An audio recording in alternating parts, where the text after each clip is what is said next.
Good evening, and welcome back to Bedtime and Historian.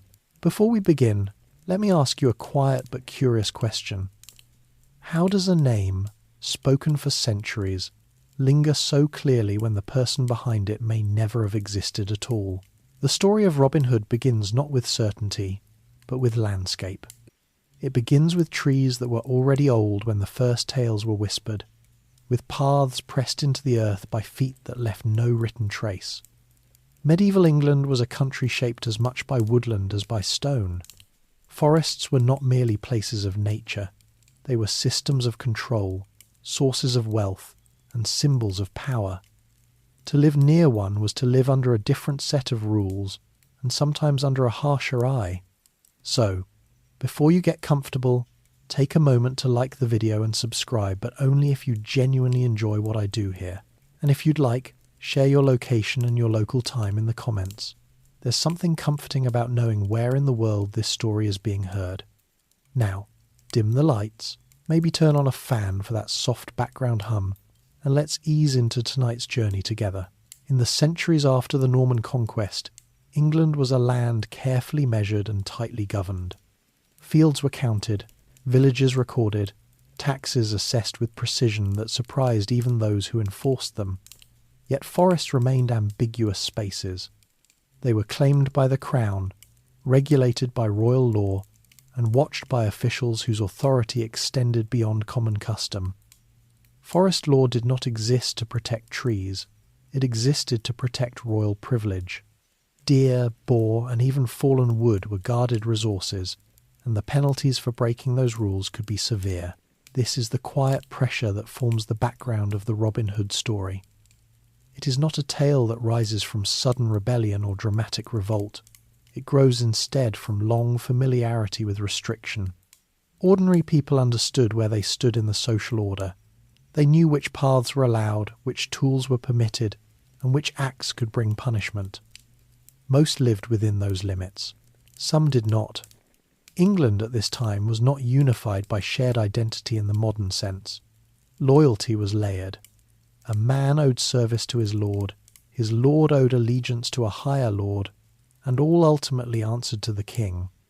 But the king was often far away, sometimes across the sea, involved in wars, crusades, or dynastic struggles. This distance created gaps.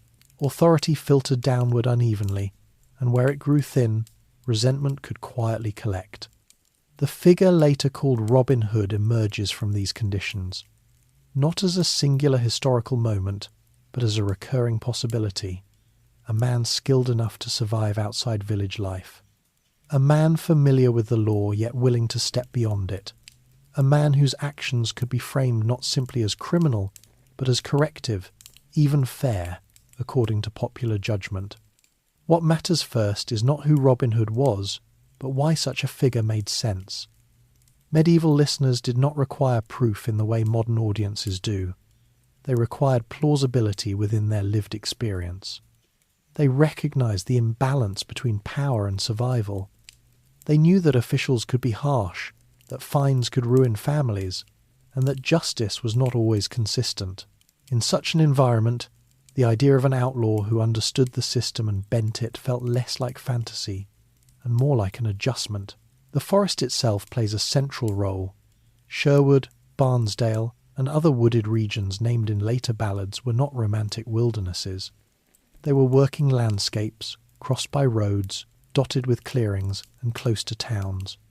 People entered them regularly to gather fuel, graze animals, or travel between settlements. The forest was both familiar and dangerous. It offered concealment, but not isolation. Anyone who lived there depended on knowledge, cooperation, and restraint. To survive outside the village required skills that were already respected. Archery, hunting, woodcraft, and physical endurance were valued in medieval society. These were not the talents of rebels alone. They were the tools of soldiers, foresters, and yeomen. The difference between lawful service and outlaw life could be surprisingly narrow.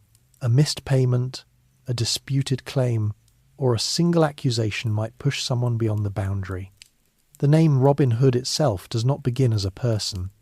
It appears first as a label, a shorthand used in records and references to describe a type of offender. Robin Hood could mean an outlaw, a thief, or a fugitive. This suggests that the name was already circulating in popular speech before it attached itself to a story. It carried meaning even without biography. This is important because it shows that the legend did not start as a heroic narrative. It started as classification. Only later did it acquire detail, personality, and moral direction. Over time, listeners began to ask not just what such a man did, but why. That question allowed the story to deepen. England's social structure was rigid, but not immobile. The class most often associated with Robin Hood is the yeomanry. Yeomen were free men who owned or leased land, skilled with weapons, and accustomed to both labour and service. They were neither peasants nor nobles. Their position gave them a strong sense of independence and an equally strong awareness of its limits. They appear frequently in legal disputes, local conflicts, and military records. They were visible, capable, and sometimes frustrated. A yeoman pushed into outlawry would not have been helpless. He would have known the terrain, understood supply routes, and maintained connections with communities. He would have been dangerous not because of chaos, but because of competence. This aligns closely with the character that later ballads describe. The political atmosphere of the era further supports the story's growth. Kings came and went, some ruling directly, others delegating authority to sheriffs and justices. Taxation increased during periods of war. Legal enforcement tightened when revenue was needed.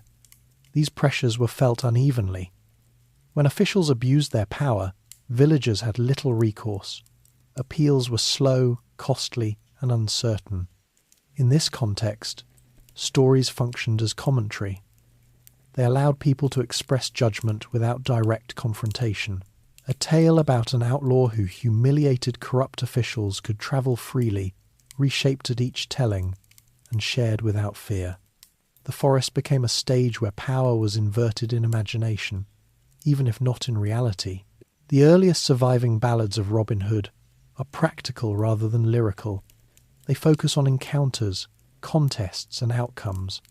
The tone is often brisk, sometimes dry. There is little introspection. Actions define character. This reflects the oral tradition that preserved them. Stories were meant to be remembered, repeated, and adjusted. They favoured clarity over embellishment. Over time, the figure of Robin Hood absorbed elements from different regions and periods. He was sometimes associated with specific kings, sometimes placed earlier or later depending on the teller. These inconsistencies did not weaken the legend. They strengthened it by making it adaptable. Each generation could place Robin Hood where he felt most relevant. The forest, meanwhile, remained constant. It symbolized separation without isolation, resistance without revolution. It allowed the story to unfold at a manageable distance from authority, close enough to matter, far enough to escape immediate correction. What we see forming here is not a biography, but a framework, a set of conditions that make a certain kind of character believable. Robin Hood does not need a birth record to exist within this framework. He exists because the society that imagined him recognized the space he occupied. As the legend developed, it began to answer the central question listeners quietly held: what happens when law and fairness diverge? The answer was not rebellion, but adjustment. Robin Hood does not seek to overturn the system. He moves within its gaps. He uses its rules selectively. This subtlety is part of the story's endurance. By beginning in the forest, the legend avoids grand origins. There is no founding moment, no declaration. There is only presence. A man is there, skilled and alert, aware of the risks, and prepared to act. This simplicity makes the story easy to enter. It also makes it difficult to disprove. As the centuries pass, the name grows clearer while the person remains indistinct. This reversal is unusual. Most historical figures fade as records thin. Robin Hood sharpens as repetition continues. His outline becomes firm even as the details blur. This first section does not offer resolution. It offers orientation. It places the listener within a world where such a figure could emerge naturally. It suggests that the question of Robin Hood's reality may be less important than the reality that produced him. From here, the story will move outward, examining the structures that shaped medieval England more closely. It will follow the pressures of law, land, and authority that made the forest a meaningful place. The legend will grow not by sudden invention, but by steady accumulation. England, under the Normans, after the forest and its quiet question, the story widens to the world that surrounded it. To understand why a figure like Robin Hood felt believable, it helps to look steadily at the structure of England after the Norman conquest. This was a country reorganised with unusual thoroughness, governed by men who valued order, record-keeping and control. The changes they introduced were not abstract. They reached into fields, courts, forests and homes, shaping daily life in ways that were deeply felt. When William the Conqueror crossed the Channel in 1066, his victory did more than replace one ruler with another. It replaced an entire ruling class. Anglo-Saxon nobles were displaced, their lands redistributed to Norman lords who owed loyalty directly to the king. This new elite spoke a different language, followed different customs, and ruled with a sense of permanent possession. England became a conquered territory administered with precision. One of the clearest signs of this precision was the Domesday Book. Compiled within 20 years of the conquest, it recorded landholdings, resources and obligations with remarkable detail. Villages were listed, ploughs counted, livestock enumerated. Nothing comparable existed elsewhere in Europe at the time. This was governance by inventory. It allowed the crown to tax efficiently and to know, with confidence, what could be demanded from each region. For ordinary people, this brought stability of a certain kind, but also rigidity. Land tenure became formalised, obligations were defined. A man's position in the hierarchy was fixed not by custom alone, but by written record. Movement between social levels became more difficult. The world narrowed in some respects, even as it became more orderly.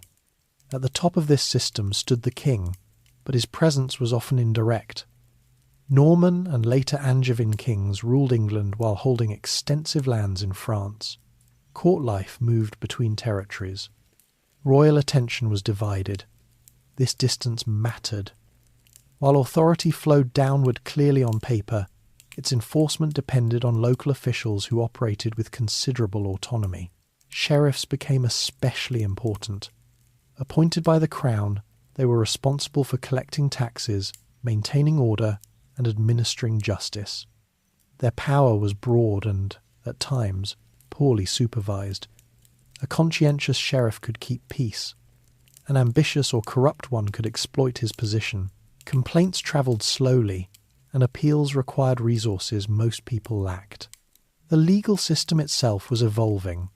Norman rulers expanded royal justice, drawing cases into the king's courts rather than leaving them to local custom. This centralisation strengthened the crown but weakened communal control. Laws became more uniform, but also more distant. To someone fined or imprisoned, the process could feel impersonal and final. Forest law was among the most resented aspects of Norman rule. Large areas were designated as royal forests, even when they included villages, farms, and long-used commons. Within these zones, special regulations applied. Hunting was restricted, timber use controlled, and movement monitored. Penalties were harsh. These laws protected royal privilege rather than ecological balance, and they affected people who had little say in their creation. The contrast between written law and lived reality widened. Many villagers continued customary practices that were suddenly illegal. Cutting wood for fuel, grazing animals, or taking game for food could now bring punishment. Enforcement varied, but the risk was constant. The forest became a place where survival and legality no longer aligned. Economically, England was productive but strained. Agriculture formed the backbone of society, Yet yields were uncertain and margins thin. A poor harvest could push families into debt. Taxes did not adjust easily to hardship. When royal campaigns demanded funding, assessments increased regardless of local conditions. The burden fell downward. Social mobility existed, but it was limited. Yeomen occupied a middle space. They were not serfs bound to the land, yet they were not lords. They owned or leased property, served in militias, and were expected to equip themselves for war. Their skills were respected, especially archery, which became increasingly important in English military practice. This respect, however, did not shield them from legal pressure. Religion permeated daily life, offering structure and reassurance. The church provided moral guidance and communal rhythm, but it was also a landholder and authority in its own right. Clergy could be compassionate or complicit, depending on circumstance. While Christian teaching emphasized charity and justice, institutional interests sometimes aligned with power rather than people. Within this layered system, resentment did not erupt openly. It accumulated quietly. People adapted. They learned which rules could be bent, which officials could be negotiated with, and which risks were unavoidable. Stories became a way to explore these tensions safely. They allowed listeners to imagine outcomes that reality rarely delivered. The period traditionally associated with Robin Hood often centres on the late 12th and early 13th centuries, a time of particular strain. Kings like Richard spent long stretches abroad, engaged in crusades and continental wars. Their absence intensified reliance on local officials. When governance was delegated without close oversight, abuses were more likely to occur. Richard's successor, John, faced widespread dissatisfaction. Heavy taxation, military failures, and arbitrary justice eroded trust. While later legend simplifies these issues into personal villainy, the underlying problems were systemic. Authority was concentrated, accountability diffuse. It is within this environment that the Robin Hood stories gained traction, not because they described a specific rebellion, but because they mirrored everyday imbalance. Listeners recognized the figures involved: the distant king, the overreaching sheriff, the capable commoner navigating between them. These were not abstractions. They were familiar roles. The Norman system was not uniquely oppressive by medieval standards, but it was unusually visible. Its records, laws, and officials made power tangible. When that power felt misused, the response was not always resistance. Sometimes it was storytelling. A narrative could restore moral balance even when the legal system did not. Robin Hood's England, then, is not a lawless frontier. It is an over-regulated one. The tension lies not between order and chaos, but between order and fairness.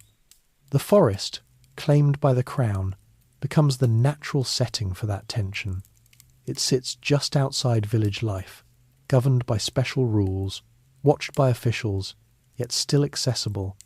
As the legend moves forward, it will draw increasingly on these conditions. Characters will emerge who embody authority and skill, excess and restraint. Their interactions will reflect the compromises people made daily. The story does not argue for the collapse of the system. It imagines moments where the system is corrected, briefly and symbolically. This section leaves us with a clearer sense of the world that shaped the legend. England under the Normans was stable, hierarchical, and demanding. It offered protection and imposed obligation in equal measure. For many, it worked tolerably well. For others, it created pressure points where legality and survival diverged.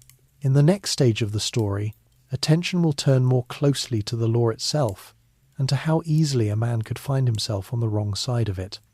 The forest will remain central, not as escape, but as boundary. Law, land, and outlaws.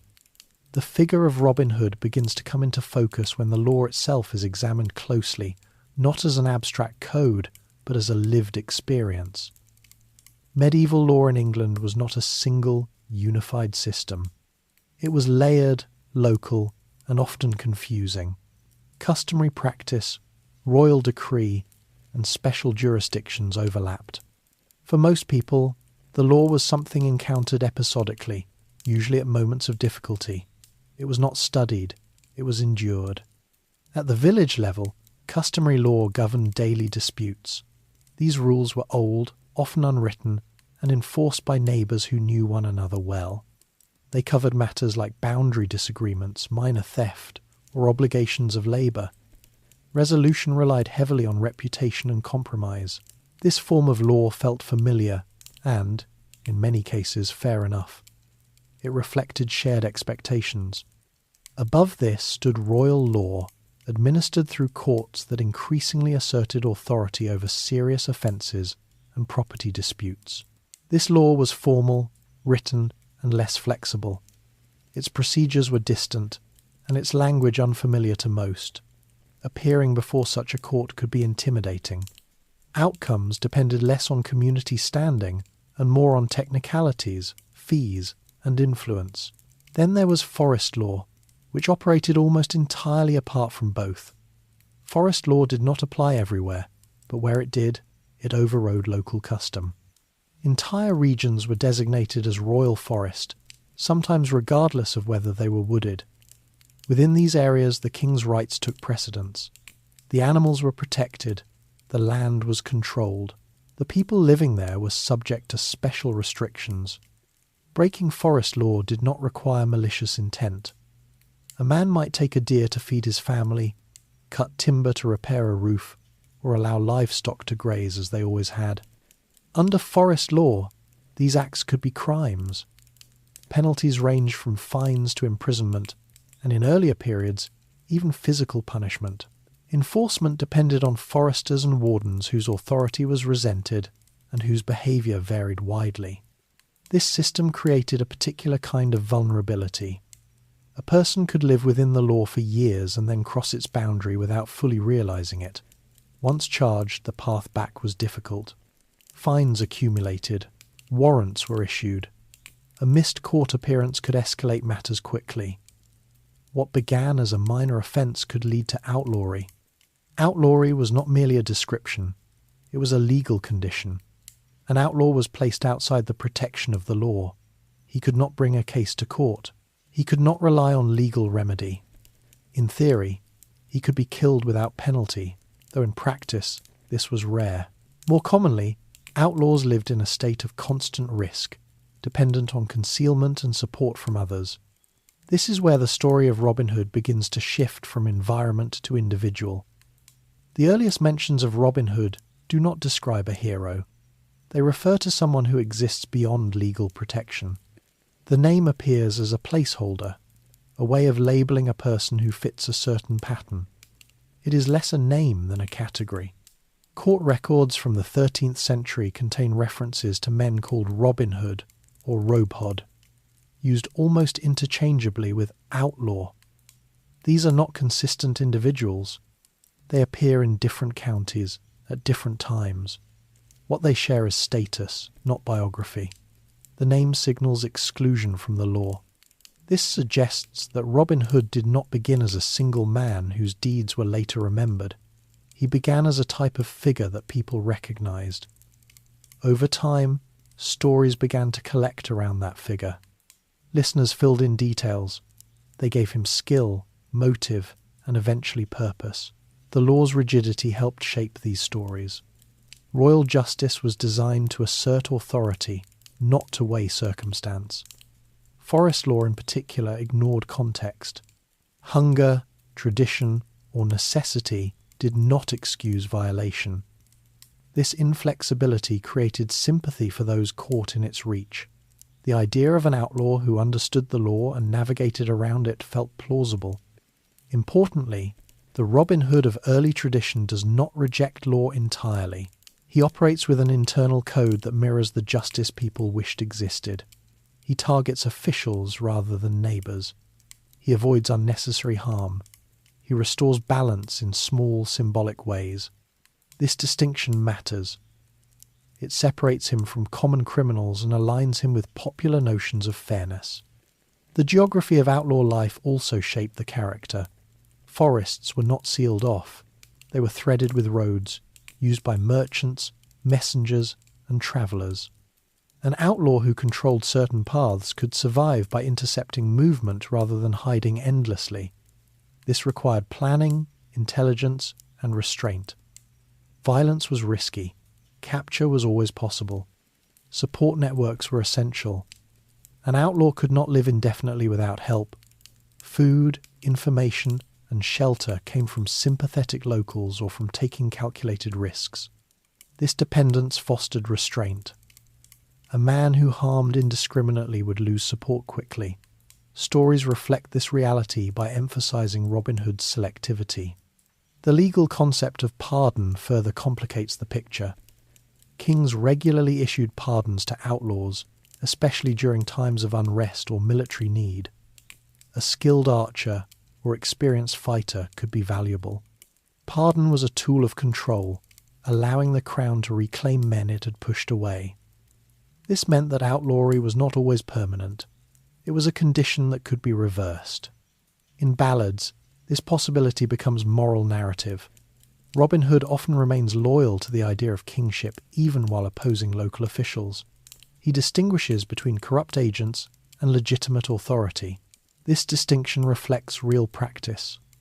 Complaints were often directed at sheriffs rather than kings, even when problems originated at the top.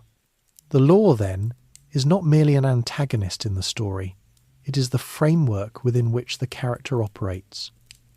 Robin Hood understands its limits, its loopholes, and its pressures. He is not outside society. He is positioned at its edge, close enough to reflect it clearly. This closeness is why the legend resonated. Listeners could imagine themselves making similar choices under similar strain. They did not need to admire rebellion. They needed to see competence and judgment exercised where official systems failed. As stories spread, they retained this legal grounding. Conflicts revolve around fines, warrants, seizures, and arrests. These are not abstract evils. They are specific mechanisms people recognized. The forest becomes a courtroom of sorts, where outcomes feel more balanced, if unofficial. By the end of this stage, Robin Hood is no longer just a name applied to outlaws. He is becoming a figure with intention. He exists because the law, as experienced by ordinary people, left space for such a figure to make sense. In the next section, attention will turn to how that name began to stabilize, attaching itself to a more consistent character. The shift will be subtle, shaped by repetition rather than declaration. A man will begin to emerge from the role. The birth of a name. By the time the name Robin Hood begins to settle into something recognizable, it has already travelled a long way through speech, memory, and repetition. What changes in this phase is not the existence of the figure, but the way people begin to speak about him. The name stops functioning only as a label for an outlaw and starts to behave like a personal identity. This transition is gradual and uneven, but it marks a decisive turn in the legend's development. The earliest literary reference often connected to the name appears in the late 14th century, in a passing line of the poem Piers Plowman. The reference is casual. The speaker mentions rhymes of Robin Hood as something widely known, even among the unlearned. This is significant not because it tells us anything concrete about the man, but because it confirms that stories about him were already common. They did not require explanation. The audience was expected to understand the reference immediately. This kind of mention suggests a legend already in circulation, one that existed primarily outside written culture. Ballads were sung, recited, and adapted. They moved along roads and through marketplaces, carried by people who had no interest in preserving an authoritative version, each telling adjusted details to suit the moment. Names changed slightly. Places shifted. Events merged or separated. What remained consistent was the core idea. That core idea now begins to narrow. Robin Hood becomes not just any outlaw, but a particular one. He is associated with skill rather than desperation, with choice rather than accident. The name starts to imply competence. When someone says Robin Hood, they mean more than a fugitive. They mean a man who operates deliberately within outlawry.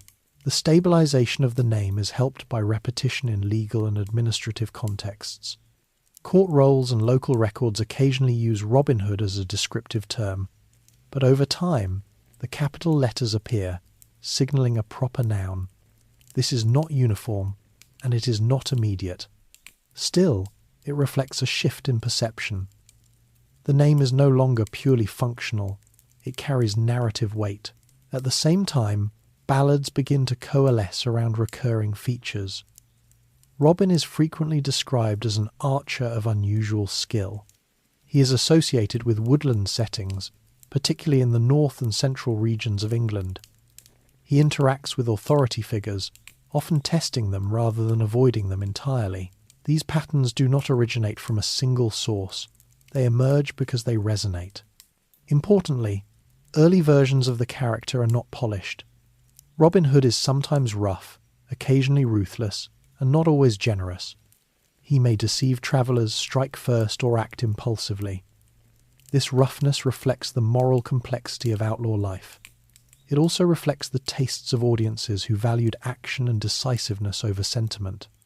Over time, however, certain traits are emphasized while others fade. Robin's actions become more selective. His targets are increasingly identified as officials, wealthy clergy, or representatives of unjust authority. The poor appear more often as beneficiaries, even if indirectly. This refinement does not signal a change in values so much as a sharpening of focus. The stories begin to express a clearer moral stance. Geography plays a role in this sharpening. As the name becomes more stable, so do the places associated with it. Sherwood Forest gains prominence, not because it was the only forest suitable for outlaw life, but because it was well known and symbolically charged. Located near important routes and settlements, it provided a plausible setting that listeners could visualize easily. The name Robin itself contributes to the legend's accessibility. It was a common given name in medieval England, familiar and unremarkable. This familiarity made the character feel closer, less distant than a noble or mythic figure. The addition of hood may derive from clothing, from occupational terms, or simply from sound. Its exact origin is unclear, but it gives the name balance and memorability. What matters more than etymology is function. The name is easy to remember, easy to repeat, and flexible enough to absorb variation. This helps it survive. Legends that depend on complex genealogy or specific chronology tend to fracture. Robin Hood avoids this by remaining simple at the surface, even as depth accumulates beneath.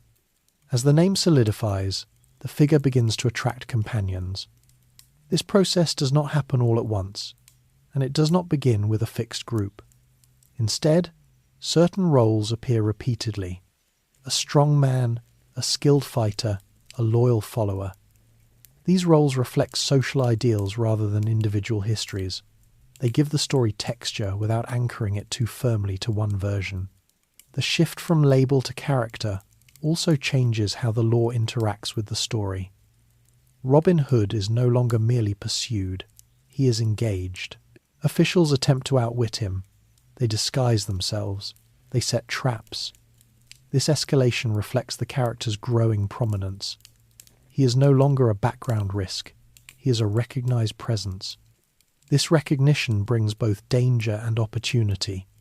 A well-known outlaw attracts attention but also admiration.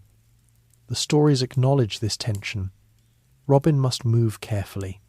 He relies on information, timing, and restraint. His success is never absolute. He escapes often, but not without effort. The name now carries expectation. When listeners hear it, they anticipate certain behaviours. Robin Hood should be clever. He should be skilled. He should challenge authority without undermining the idea of order entirely. These expectations guide storytellers, shaping new episodes to fit established patterns. By this stage, Robin Hood has crossed an important threshold. He is no longer a shadow defined by absence from the law. He is a presence defined by action. The name does not simply mark exclusion. It signals identity. Yet this identity remains open. It is not tied to a specific birth, death, or lineage. It does not demand historical proof. Its strength lies in its adaptability. Different regions, periods, and audiences can claim Robin Hood without contradiction. He belongs wherever the conditions that produced him are understood. As the story moves forward, attention will turn more fully to the places where this character is said to live and operate.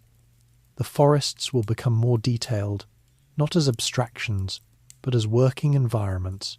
Within them, Robin Hood will begin to act with greater consistency.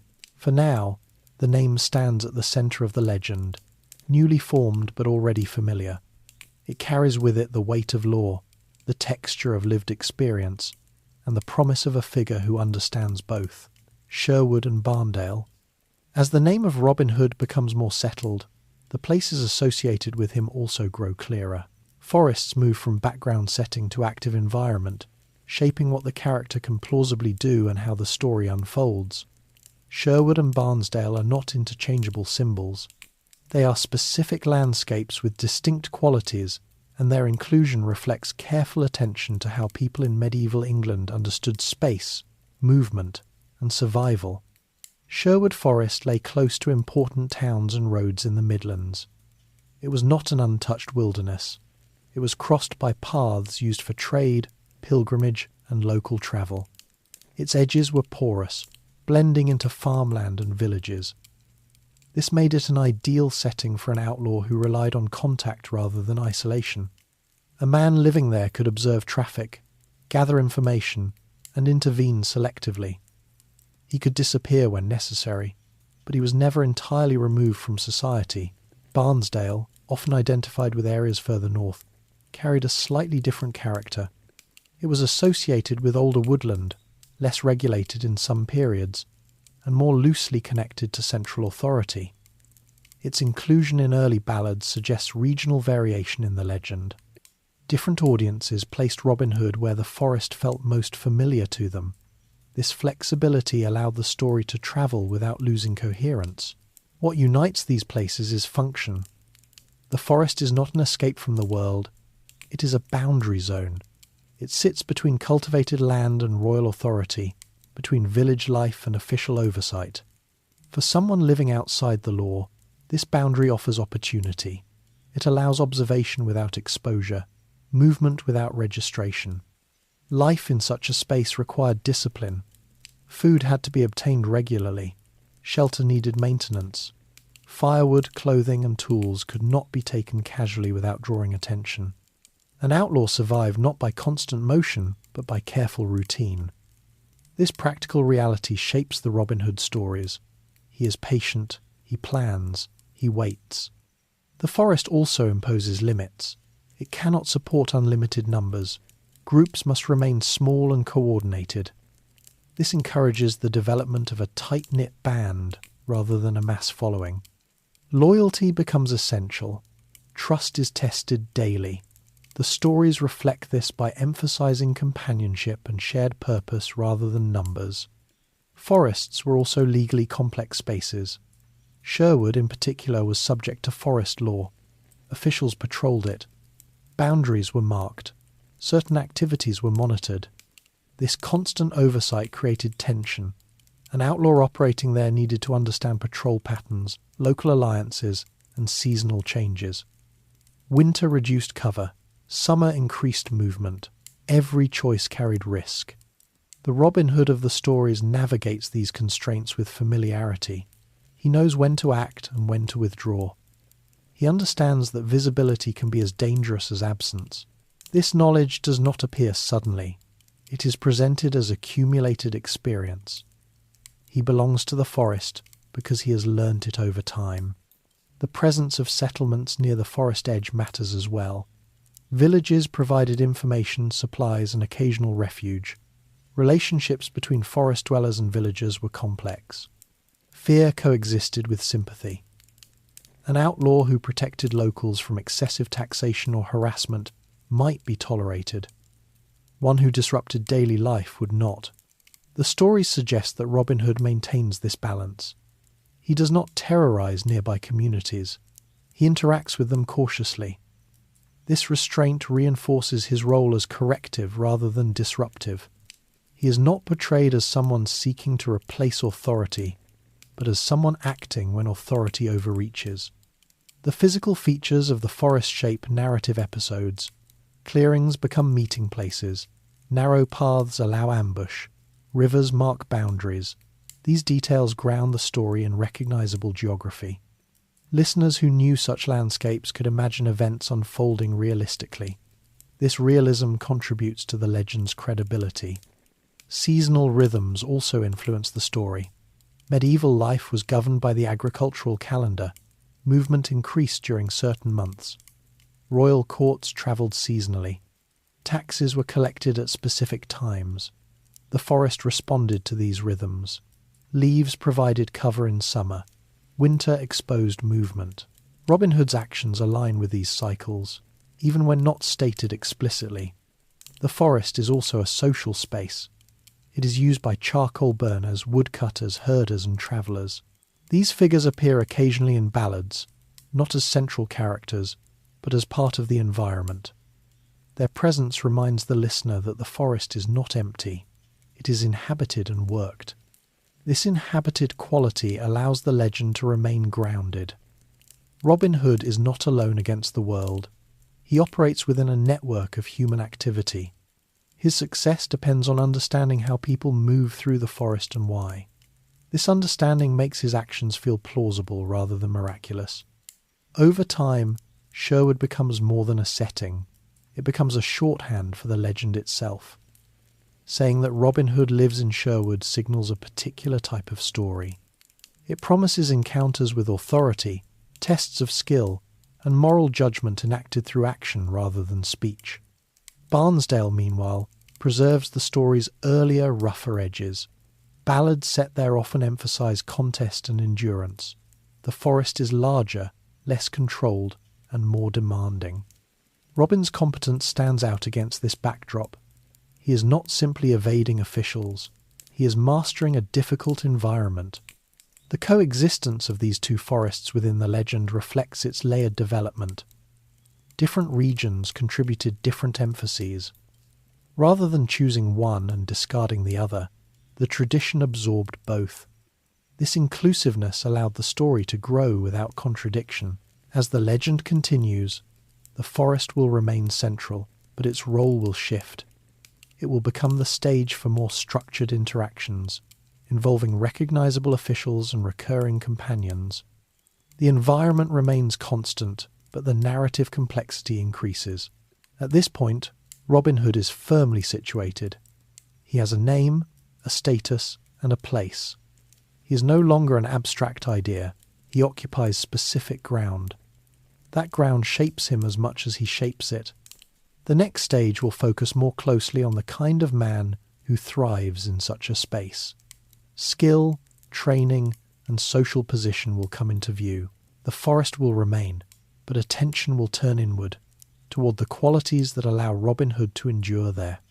Yeomen, archers, and skill. With the forest established as Robin Hood's working environment, attention naturally turns to the kind of man who could live there successfully. The legend does not portray Robin as desperate or untrained. He is capable, practiced, and confident in his abilities. These qualities place him firmly within a recognisable social group in medieval England, the Yeomen. Yeomen occupied a middle position that was both secure and fragile. They were free men, not bound to a lord in the way serfs were, yet they did not possess the protections or privileges of the nobility. Many owned small parcels of land or held them under favourable terms. They worked their own fields, managed their households, and participated in local governance. Their independence was real, but it depended on stability. When conditions shifted, that independence could be threatened quickly. This class produced many of England's most skilled archers. Archery was not a pastime. It was a civic obligation. Laws required men to practice regularly, especially on Sundays and feast days. Competence with the bow was expected, and in some regions enforced. Archery contests were common, not only as entertainment, but as demonstration of readiness.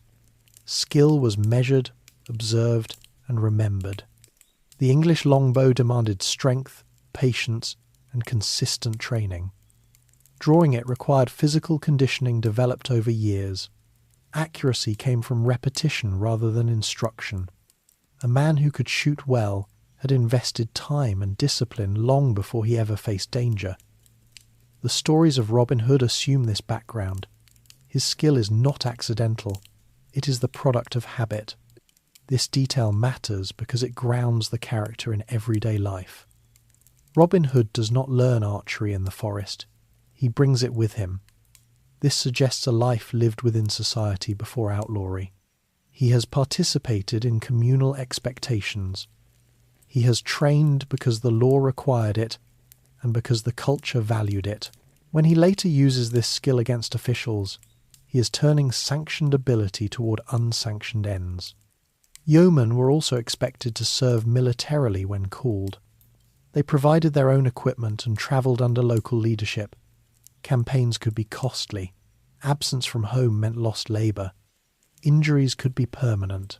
Compensation was uncertain. Yet service reinforced a sense of obligation to the realm, even when trust in local authority was strained. This duality appears clearly in the Robin Hood tradition. He is not portrayed as hostile to kingship itself. He respects the idea of order and service. His conflict lies with misuse of authority, not authority as such. This reflects the perspective of a class that benefited from stability, but suffered when that stability became rigid or exploitative. Beyond archery, the skills associated with yeoman life suited forest survival.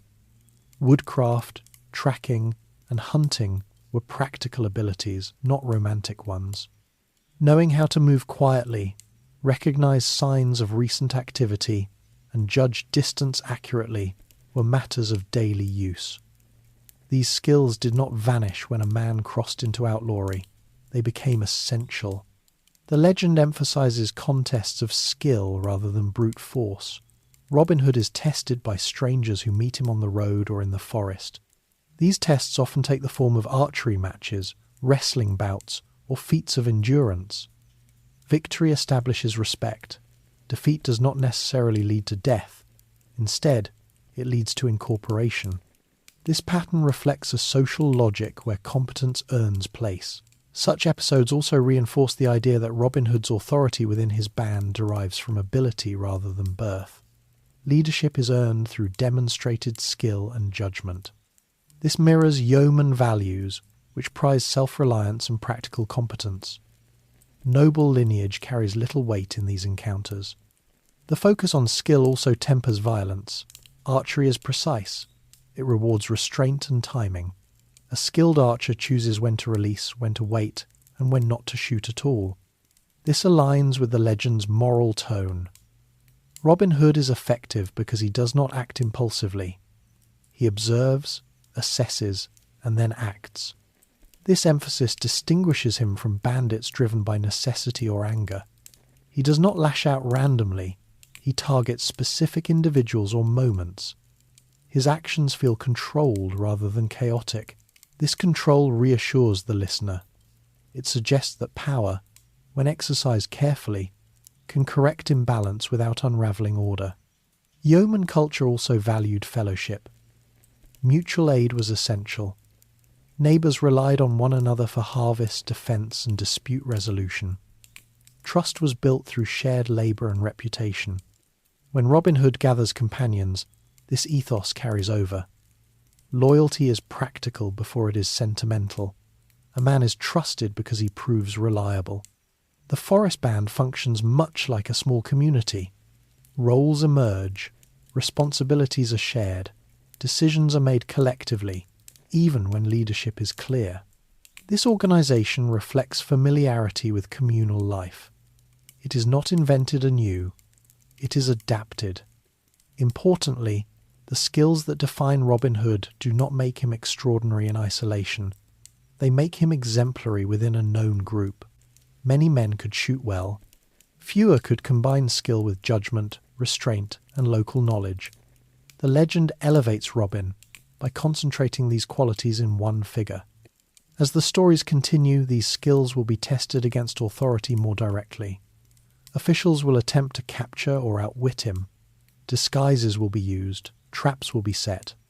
Each encounter reinforces the idea that Robin Hood survives not because he is lucky, but because he is prepared. By grounding the character in yeoman culture and practical skill, the legend maintains credibility. It reassures the listener that Robin Hood is not an intrusion into history, but a figure shaped by it. He belongs to the world that produced him, even as he steps beyond its rules. The next stage of the story will bring authority into closer focus. The figures who represent enforcement and control will take clearer shape, and Robin Hood's skills will be measured against theirs. The sheriff's world. As Robin Hood's skills and social position become clearer, the forces set against him also sharpen. The legend does not oppose him to chaos or faceless danger. It places him against administration rules enforced by people whose authority is real, immediate, and often personal. In this world, the most prominent representative of power is the sheriff, a figure who embodies law as it is experienced rather than as it is written. The sheriff's office was central to medieval governance. Appointed by the crown, a sheriff managed taxation, enforced royal writs, supervised courts, and maintained order within a county. This was not a ceremonial role. It required constant travel, negotiation, and judgment. Sheriffs collected fines, seized property, and organised armed responses when necessary. Their reach extended into villages and forests alike. Because the office combined fiscal, legal, and military responsibilities, it invited abuse. Sheriffs were expected to deliver revenue reliably. Failure reflected poorly on them and could cost their position. This pressure encouraged aggressive collection practices. When combined with limited oversight, it created conditions ripe for overreach. People felt the sheriff's presence most sharply at moments of loss when goods were taken, fines imposed, or arrests made. The Robin Hood stories do not invent this tension. They amplify it. The sheriff appears not as a monster, but as an official whose methods are excessive and whose judgment is self-serving. He follows the letter of the law while ignoring its spirit. This portrayal resonates because it aligns with lived experience. Listeners recognize the type, even if they had never encountered the individual. Over time, the legend narrows this figure into a specific antagonist, Sheriff of Nottingham. This concentration serves a narrative purpose. It allows frustration with an entire system to be expressed through conflict with one identifiable person. Nottingham itself was a significant administrative centre, close to Sherwood Forest and well positioned to represent royal authority in the region. The sheriff's world is orderly on the surface. Records are kept, processes are followed, men are dispatched with instructions, yet this order often feels inflexible. Circumstance and necessity receive little weight. The stories highlight this rigidity by placing it in contrast with Robin Hood's discretion. Where the sheriff enforces rules uniformly, Robin applies judgment selectively. This contrast is not presented as a debate. It unfolds through action. The sheriff attempts to capture Robin, using patrols, ambushes, and deception. He disguises himself, sets traps, and employs informants. These efforts acknowledge Robin's competence. A careless outlaw would not require such measures. The escalation itself confirms the threat Robin poses not to order, but to unexamined authority. The sheriff's failure is rarely total. He does not lose his office permanently. He is embarrassed, thwarted, or outwitted. These outcomes matter. They keep the legend grounded. Robin Hood does not overthrow governance. He exposes its weaknesses. Each encounter resets the balance slightly without dismantling the structure. This dynamic reflects how power actually functioned.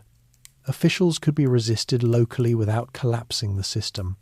Small acts of defiance occurred regularly. What the legend does is arrange these acts into a coherent pattern, giving them a single agent and a consistent outcome. It provides narrative satisfaction without demanding historical upheaval. The sheriff's men play an important supporting role. They are not uniformly cruel or incompetent. Some are cautious, others eager. Their varied responses reflect the ambiguity of enforcement. Not everyone who served authority did so willingly or without doubt. The stories occasionally acknowledge this by allowing individuals to hesitate or switch allegiance. Robin Hood's interactions with the sheriff's world are tactical rather than emotional. He studies routines, anticipates movements, and chooses moments carefully. This reinforces his image as thoughtful rather than reckless. He does not attack the sheriff's office directly. He undermines it by revealing its predictability. Disguise becomes a recurring motif. Officials disguise themselves to capture Robin. Robin disguises himself to test officials. These reversals suggest that authority relies on recognition as much as force. When symbols are removed, power becomes vulnerable. The legend uses this insight quietly, without turning it into commentary. The sheriff also represents distance from the people. He collects resources and enforces penalties, but he does not share in the consequences. Robin Hood, by contrast, moves among villagers, travellers, and workers. He experiences the immediate effects of decisions. This proximity informs his choices and shapes his reputation. As the legend develops, the sheriff's world grows more rigid, while Robin's world grows more adaptive. This contrast does not imply that one is entirely right and the other entirely wrong. It highlights the limits of systems when applied without flexibility. Listeners are invited to recognize these limits without being asked to reject authority altogether. By establishing the sheriff as a recurring presence, the story gains continuity. Conflicts build on previous encounters. Strategies evolve. Each side learns. This ongoing tension sustains interest while maintaining calm pacing. The legend does not rely on surprise. It relies on recognition. At this point, Robin Hood is fully engaged with the structures around him. He is no longer merely avoiding capture. He is testing authority, measuring it, and responding to it with precision. The sheriff's world provides the framework within which this testing occurs. The next stage will broaden the cast further, introducing the companions who help Robin operate within this contested space. Their presence will add texture and stability to his actions, transforming solitary skill into collective purpose. The companions of the Greenwood. As Robin Hood's presence becomes established and his opposition to authority more defined, the legend widens to include others. He does not remain a solitary figure for long. Survival in the forest, especially under sustained pressure from officials, requires cooperation. The appearance of companions is therefore not a romantic addition but a practical development. The stories recognize that endurance depends on shared skill, trust, and coordination. The earliest companions do not arrive as a fixed group. They enter the tradition one by one, often through encounters that test strength, loyalty, or judgment. These meetings are not framed as destiny. They are framed as assessment. A man proves himself, and only then is he accepted. This pattern reflects the realities of outlaw life. Trust cannot be assumed, it must be earned. The most prominent of these figures is Little John. His introduction varies across versions, but his role is consistent. He represents physical strength balanced by discipline. Despite his name, he is usually described as large and powerful. This contrast is understated rather than emphasized. It signals familiarity rather than irony. Names in medieval storytelling often work this way, relying on shared understanding rather than explanation. Little John's significance lies not only in strength but in steadiness. He is frequently depicted as second in command, a man who can lead in Robin's absence and enforce decisions when necessary. This role is essential. A group operating outside the law cannot function without internal order. Little John provides continuity and structure, allowing Robin to focus on strategy rather than constant supervision. Another recurring figure is Much the Miller's son. His presence brings the working population into the story more directly. As the son of a miller, Much represents a trade subject to frequent dispute and resentment. Mills were regulated, tolls were enforced, and accusations of cheating were common. Including a miller's son grounds the legend further in everyday economic tension. Much is often younger, less experienced, and eager to prove himself. His inclusion allows the stories to explore learning and adaptation. He makes mistakes. He benefits from guidance. This dynamic reinforces the idea that Robin Hood's band is not an exclusive elite. It is a group that absorbs and trains, provided the individual demonstrates commitment. Other companions appear less consistently but serve important functions. Will Scarlet is often associated with refinement, courtesy, or distinctive appearance. He represents a different social background, sometimes linked to urban life or gentler manners. His presence suggests that the forest band is not culturally uniform. It accommodates variation, provided loyalty is maintained. Together, these companions transform the legend. Robin Hood ceases to be a single point of resistance. He becomes the centre of a small society. Decisions are discussed. Responsibilities are shared. Success depends on coordination rather than individual brilliance alone. This shift aligns with the realities of sustained outlawry. A lone figure might evade capture briefly. A group can persist. The companions also allow the stories to explore different responses to authority. Not every member relates to law and power in the same way. Some have been pushed out through punishment, others through opportunity. Some retain ties to village life, others sever them completely. This diversity adds depth without disrupting coherence. Importantly, the companions are not portrayed as equal in skill or status. Hierarchy exists within the group, but it is functional rather than hereditary. Leadership is based on competence and trust. Robin Hood leads because he demonstrates judgment consistently. Little John supports because he enforces decisions reliably. Others contribute according to their strengths. This internal structure mirrors the idealized version of medieval community. Each person has a role. Each role is respected. Conflict exists, but it is managed internally rather than escalated. The forest band becomes a model of order, operating alongside official systems, not in opposition to the idea of order itself. The companions also expand the narrative range. With multiple figures, the stories can depict simultaneous actions, coordinated efforts, and complex plans. Ambushes become more plausible, escapes more intricate. The sheriff's challenges increase accordingly. Authority now faces not a single disruptor, but an organized group. Despite this growth, the legend avoids portraying the band as a large force. Numbers remain limited. This restraint preserves plausibility. It also maintains intimacy. The listener can remember each figure and their function. The story remains focused rather than diffuse. Another important aspect of the companions is restraint. They are bound by the same informal code that governs Robin Hood's actions. Excessive violence, betrayal, or greed threatens the group's survival. When companions overstep, consequences follow. This reinforces the moral framework without explicit instruction. The forest setting reinforces this discipline. Resources are finite. Movement is risky. Mistakes affect everyone. The companions understand that individual actions have collective consequences. This awareness distinguishes them from mere criminals. They operate with long-term survival in mind. As the band becomes established, their reputation spreads. Travellers expect encounters. Officials adjust tactics. Villagers whisper. This reputation functions as both protection and risk. It deters some aggression while attracting attention.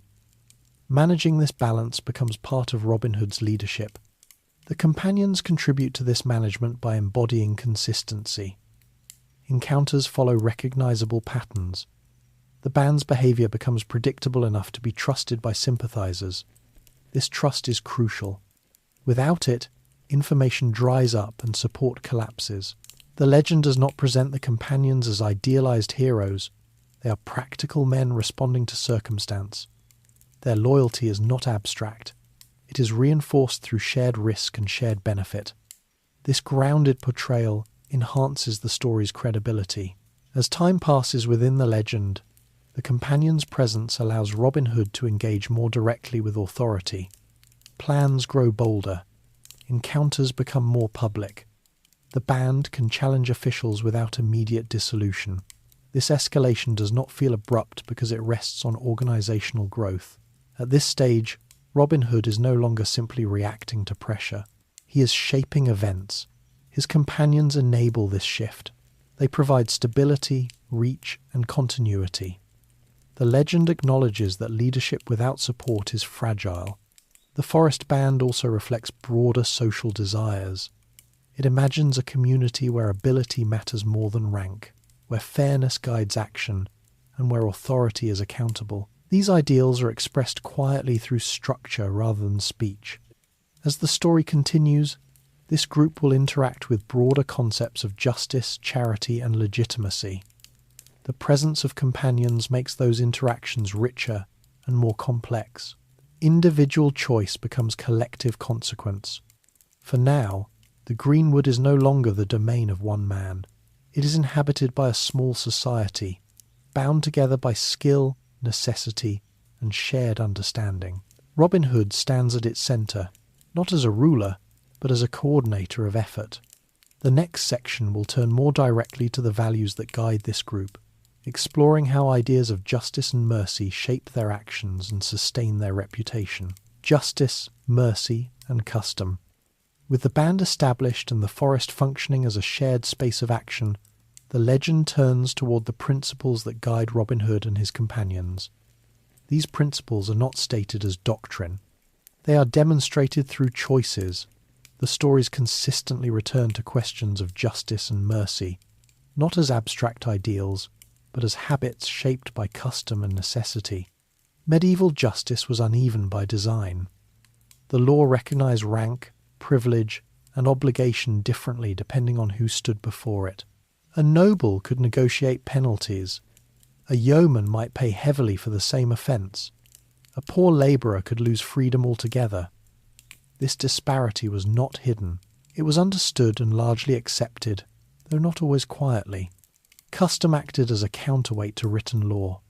Villages relied on shared expectations to regulate behaviour. Reputation mattered. Mercy could be extended when circumstances were known.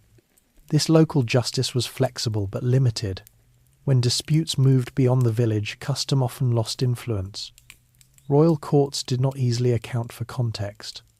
The Robin Hood legend positions itself precisely in this gap. Robin does not reject justice. He practices a version of it that reflects communal values rather than official procedure. When he intervenes, he does so selectively. He observes before acting.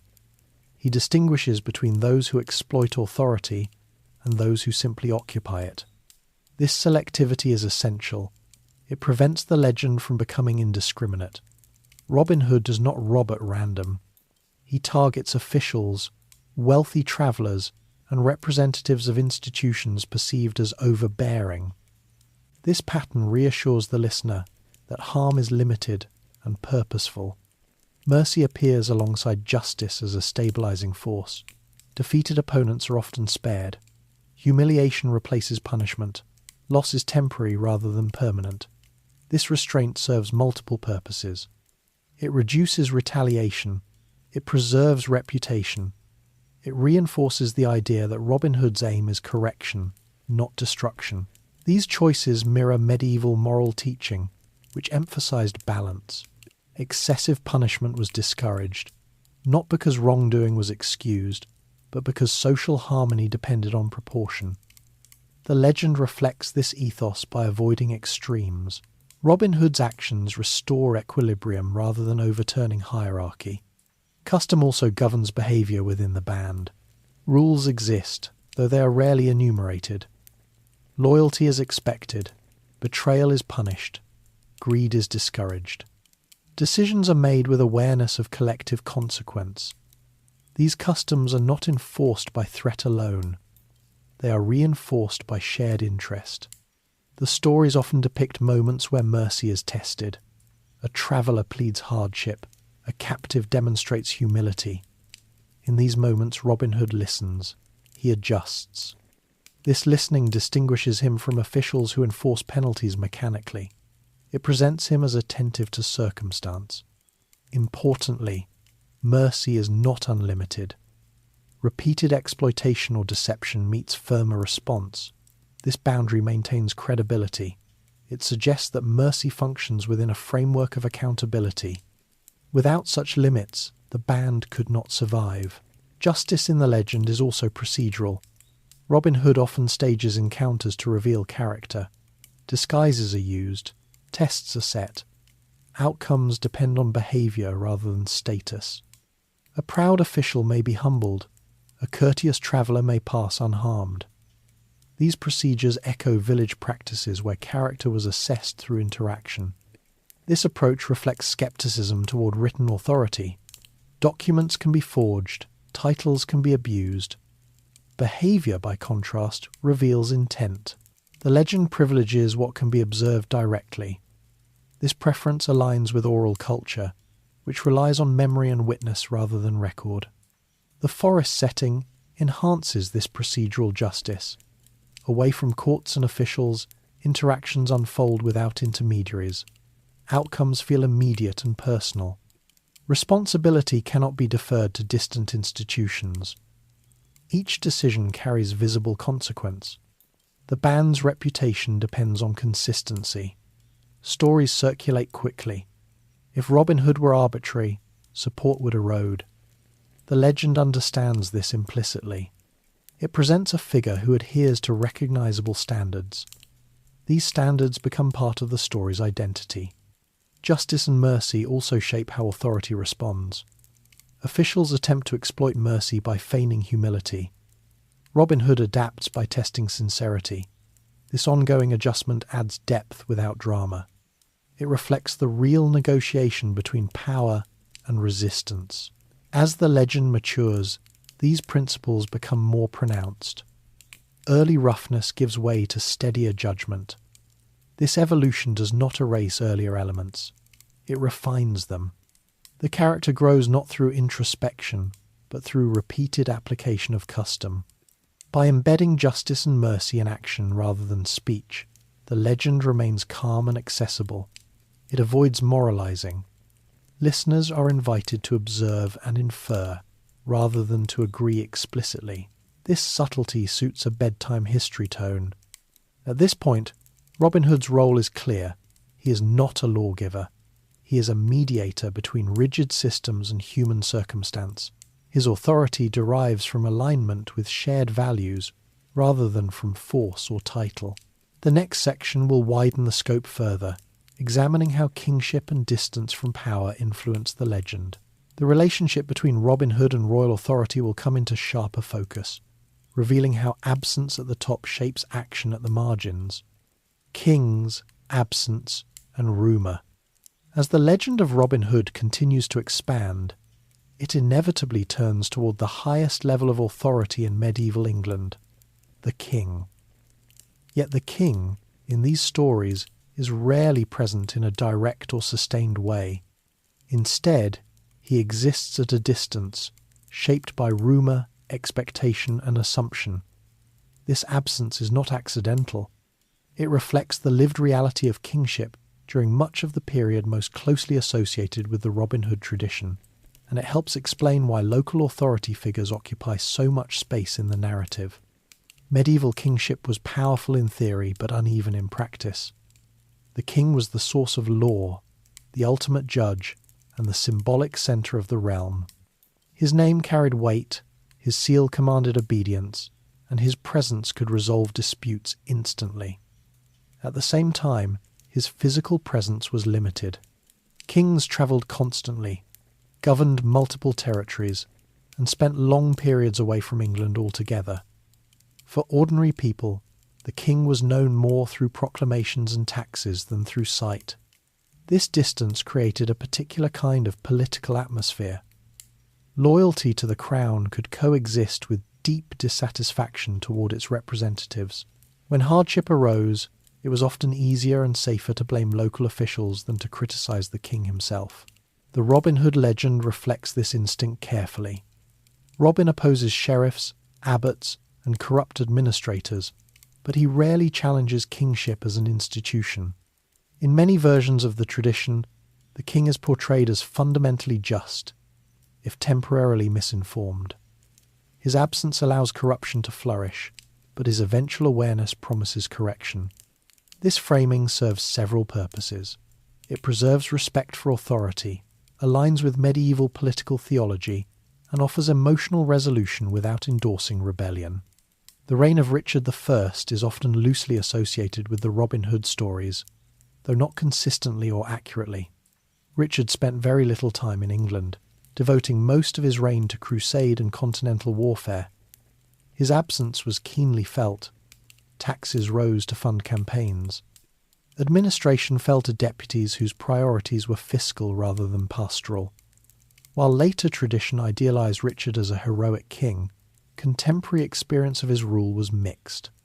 What matters for the legend is not Richard's actual policy, but the pattern his reign represents. A distant king creates space. In that space, authority is exercised unevenly. Local officials act with increased autonomy. Grievances accumulate. Stories arise to explain and manage these conditions. The contrast between the king and his officials becomes a narrative tool. The sheriff enforces law rigidly and selfishly. The king, though unseen, represents ultimate fairness. Robin Hood positions himself between them, correcting the sheriff's excesses while remaining loyal to the crown in principle. This triangulation stabilizes the story. It allows critique without radicalism. Another ruler often linked to the legend is John, whose reign was marked by heavy taxation, legal disputes, and strained relations with both nobility and commoners. John's failures were widely acknowledged even in his own time, yet the legend rarely names him directly as a villain. Instead, it absorbs the atmosphere of discontent associated with his rule and expresses it through local antagonists.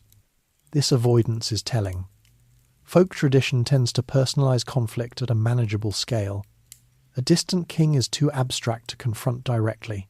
A sheriff can be outwitted. A corrupt abbot can be humiliated. These encounters feel achievable.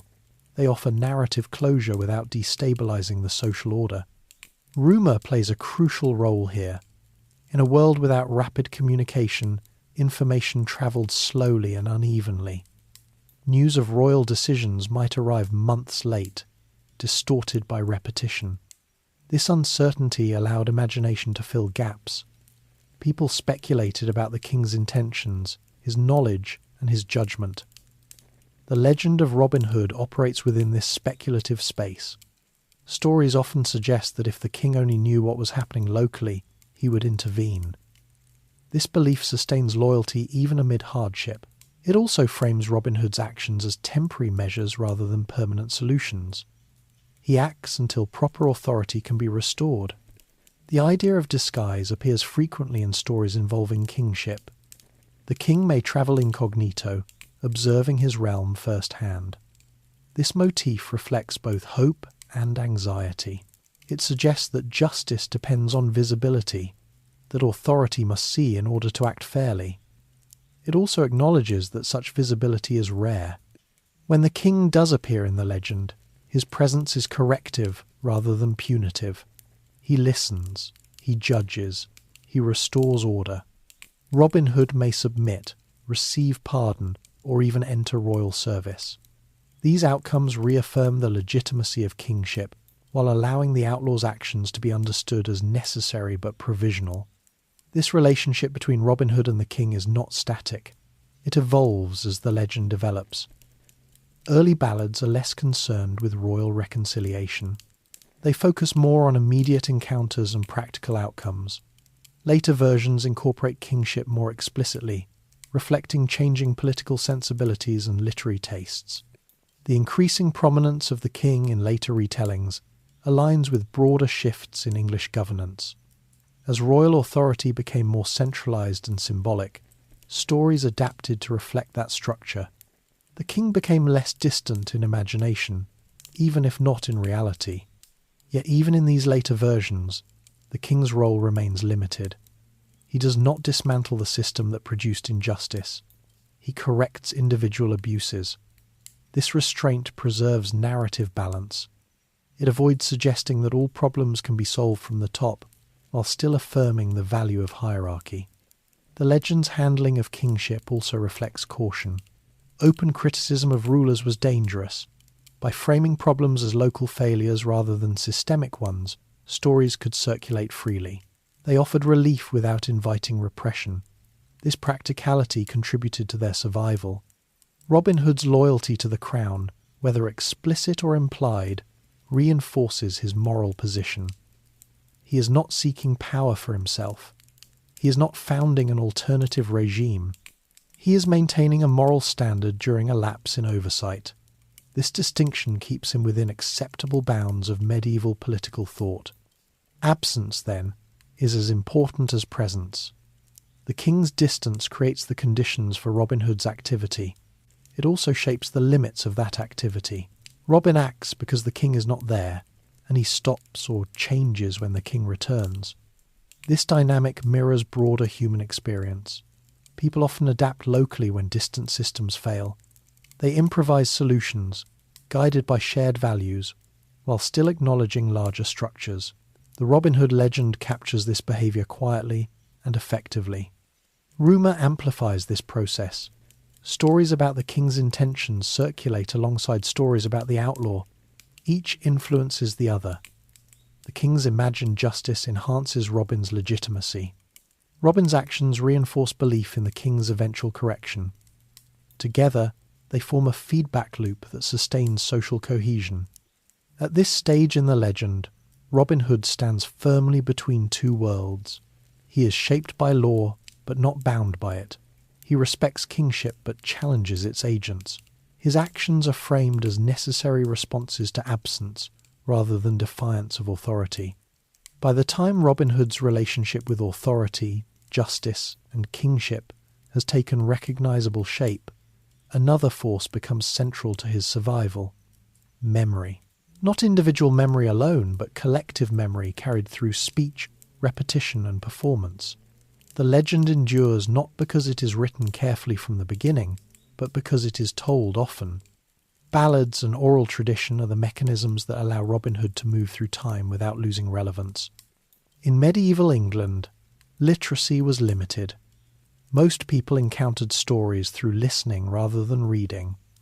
News, instruction, entertainment, and moral reflection were conveyed aloud. Ballads served many purposes at once. They could recount events, preserve local reputation, comment on authority, and provide rhythm to labour or travel. They were portable. A song could move where a book could not. The Robin Hood stories fit this environment perfectly. They are episodic rather than linear, focused on action rather than introspection, and structured around memorable encounters. These qualities make them easy to remember and adapt.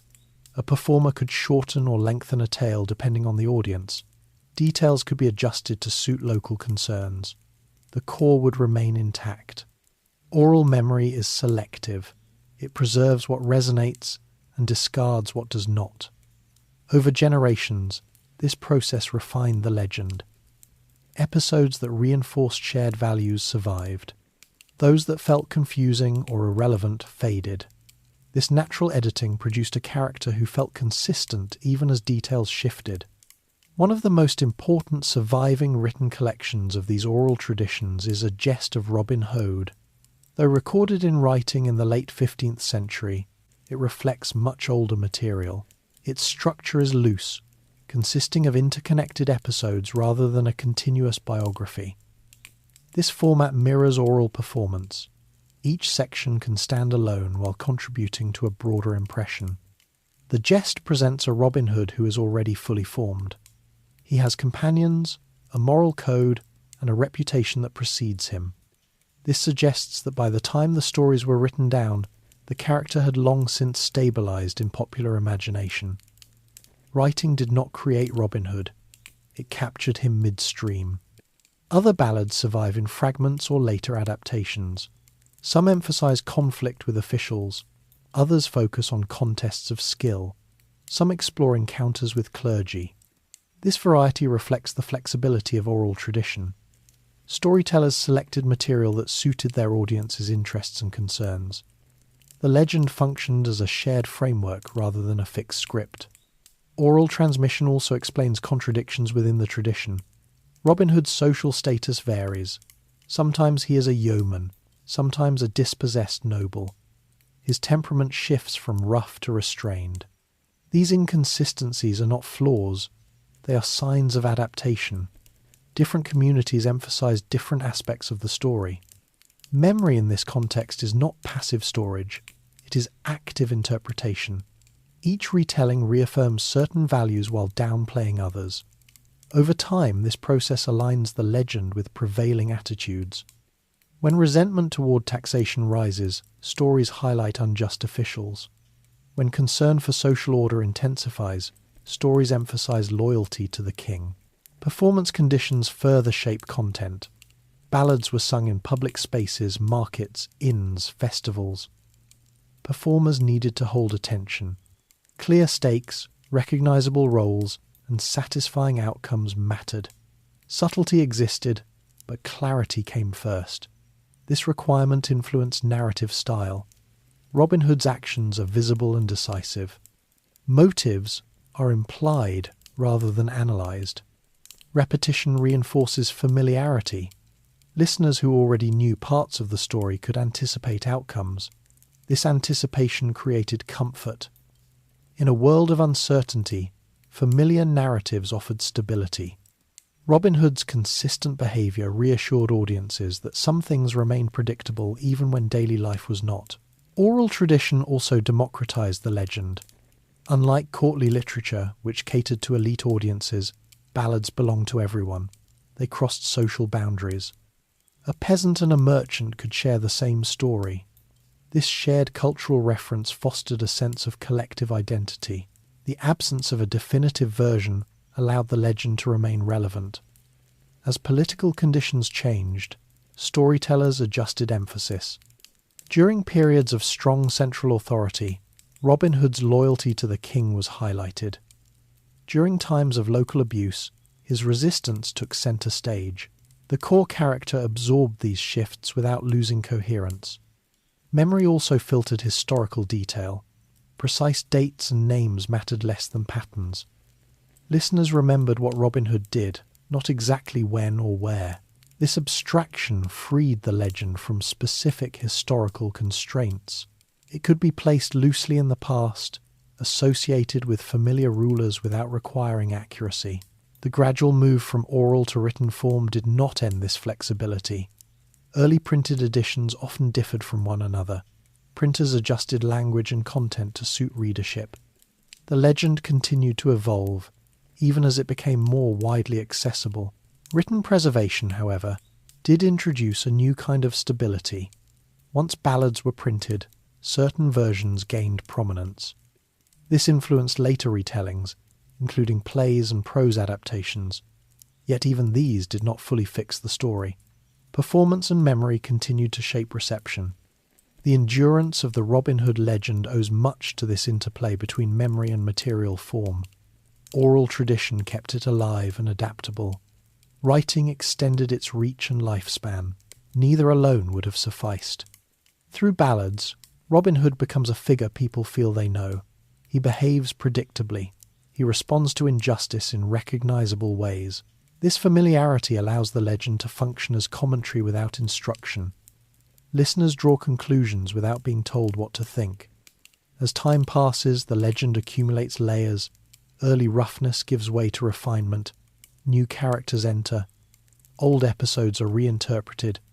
Yet the core remains. A man in the forest, skilled and restrained, correcting imbalance when official systems falter. The next stage of the story will examine how this process transforms Robin Hood from a local figure into a broader cultural hero. The shift from outlaw to emblem will reveal as much about changing society as about the character himself. For now, memory continues its work quietly. Each telling renews the legend, carrying it forward without anchoring it to a single voice or moment. Robin Hood survives not because he is written once, but because he is remembered often, from outlaw to hero. As the Robin Hood legend moves forward through time, one of its most noticeable shifts is a change in emphasis. The character who first appears as a capable outlaw, navigating law and survival, gradually becomes something more elevated. He is not transformed into a saint or a ruler, but into a moral reference point. This change does not happen abruptly, and it does not replace earlier versions. Instead, it layers meaning onto them, allowing Robin Hood to function simultaneously as a practical figure and a symbolic one. This transformation reflects broader changes in English society. By the later medieval period, the conditions that produced widespread outlawry were shifting. Legal systems became more centralised.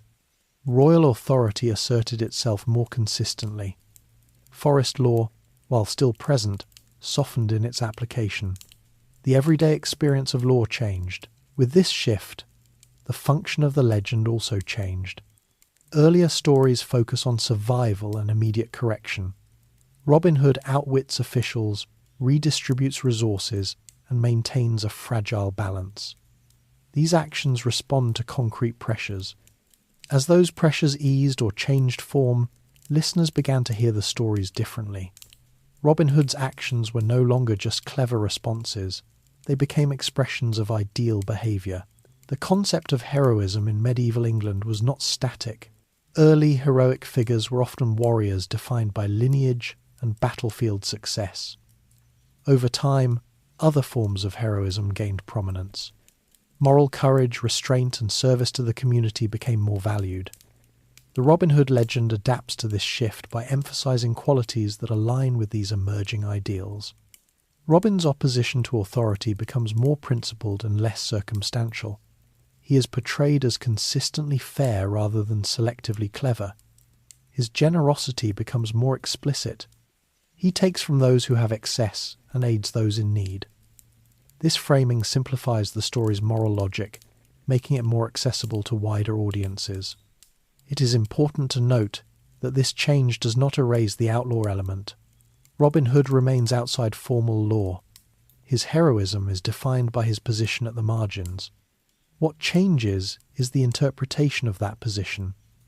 Being outside the law becomes a sign of moral clarity rather than social failure. This reinterpretation aligns with a growing interest in social justice themes. As economic inequality became more visible, stories that addressed imbalance gained resonance. Robin Hood's actions provided a narrative through which listeners could explore fairness without advocating rebellion. He corrects excess, but does not dismantle hierarchy. The language used to describe him reflects this shift. Later ballads and adaptations speak more openly of virtue, generosity, and righteousness. While early versions rely on action to imply character, later versions sometimes name these qualities directly. This change reflects evolving storytelling conventions rather than a loss of subtlety. The expansion of Robin Hood's generosity also broadens his audience. Earlier tales may have resonated most strongly with yeomen and villagers familiar with forest law and local officials. Later versions appeal to a wider social spectrum. Merchants, townspeople, and even members of the gentry could recognise moral themes that transcended specific grievances. This widening appeal encourages standardisation. Robin Hood becomes more consistent across tellings. His temperament stabilises, his rough edges soften. Violence is reduced or framed more clearly as defensive or corrective. These adjustments make the legend suitable for broader circulation, including in written and performative forms aimed at mixed audiences. The emergence of festivals and plays dedicated to Robin Hood further contributes to this process. Public performances require characters who can be recognised quickly and understood easily. Robin Hood becomes a familiar figure, embodying values that can be celebrated openly. His opposition to authority is framed playfully, rather than dangerously. May Day celebrations in particular play a role in this transformation. These events blend social inversion with sanctioned festivity. Temporary role reversals allow communities to explore alternative orderings without threatening permanence. Robin Hood fits naturally into this context. He represents controlled inversion, a momentary rebalancing that ultimately affirms social cohesion. Within these performances, Robin Hood often takes on a leadership role that resembles benevolent governance. He presides over games, resolves disputes, and rewards loyalty. These actions parallel official authority but operate within a festive framework. The implication is not that Robin should replace rulers, but that rule should resemble his fairness. As the legend becomes more performative, it also becomes more didactic. Without becoming moral instruction, it models behaviour. Courage is paired with restraint. Skill is paired with mercy. Loyalty is rewarded. These pairings reflect social aspirations rather than historical reality. The heroisation of Robin Hood also affects how his opponents are portrayed. Sheriffs and corrupt officials become more exaggerated. Their flaws are clearer. This contrast sharpens the moral distinction. It simplifies conflict, making it easier to grasp quickly. While this reduces complexity, it increases clarity. This clarity does not entirely flatten the story. Moments of tension remain. Robin Hood still faces risk. Capture is possible. Failure is acknowledged. What changes is the certainty of moral alignment. Listeners are rarely asked to question whether Robin's actions are justified. That question has already been answered by tradition. The hero figure that emerges is still grounded.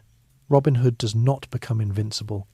He relies on planning, cooperation, and favourable circumstance. His success feels earned rather than guaranteed. This grounding preserves credibility even as symbolism increases. The transformation from outlaw to hero also reflects changes in audience expectation. As stories moved from oral performance to written circulation, readers sought coherence and moral resolution. The hero provides both. He anchors the narrative, giving it direction and meaning. This does not mean that historical ambiguity disappears. Robin Hood's origins remain uncertain. His chronology remains flexible, but his role becomes clearer.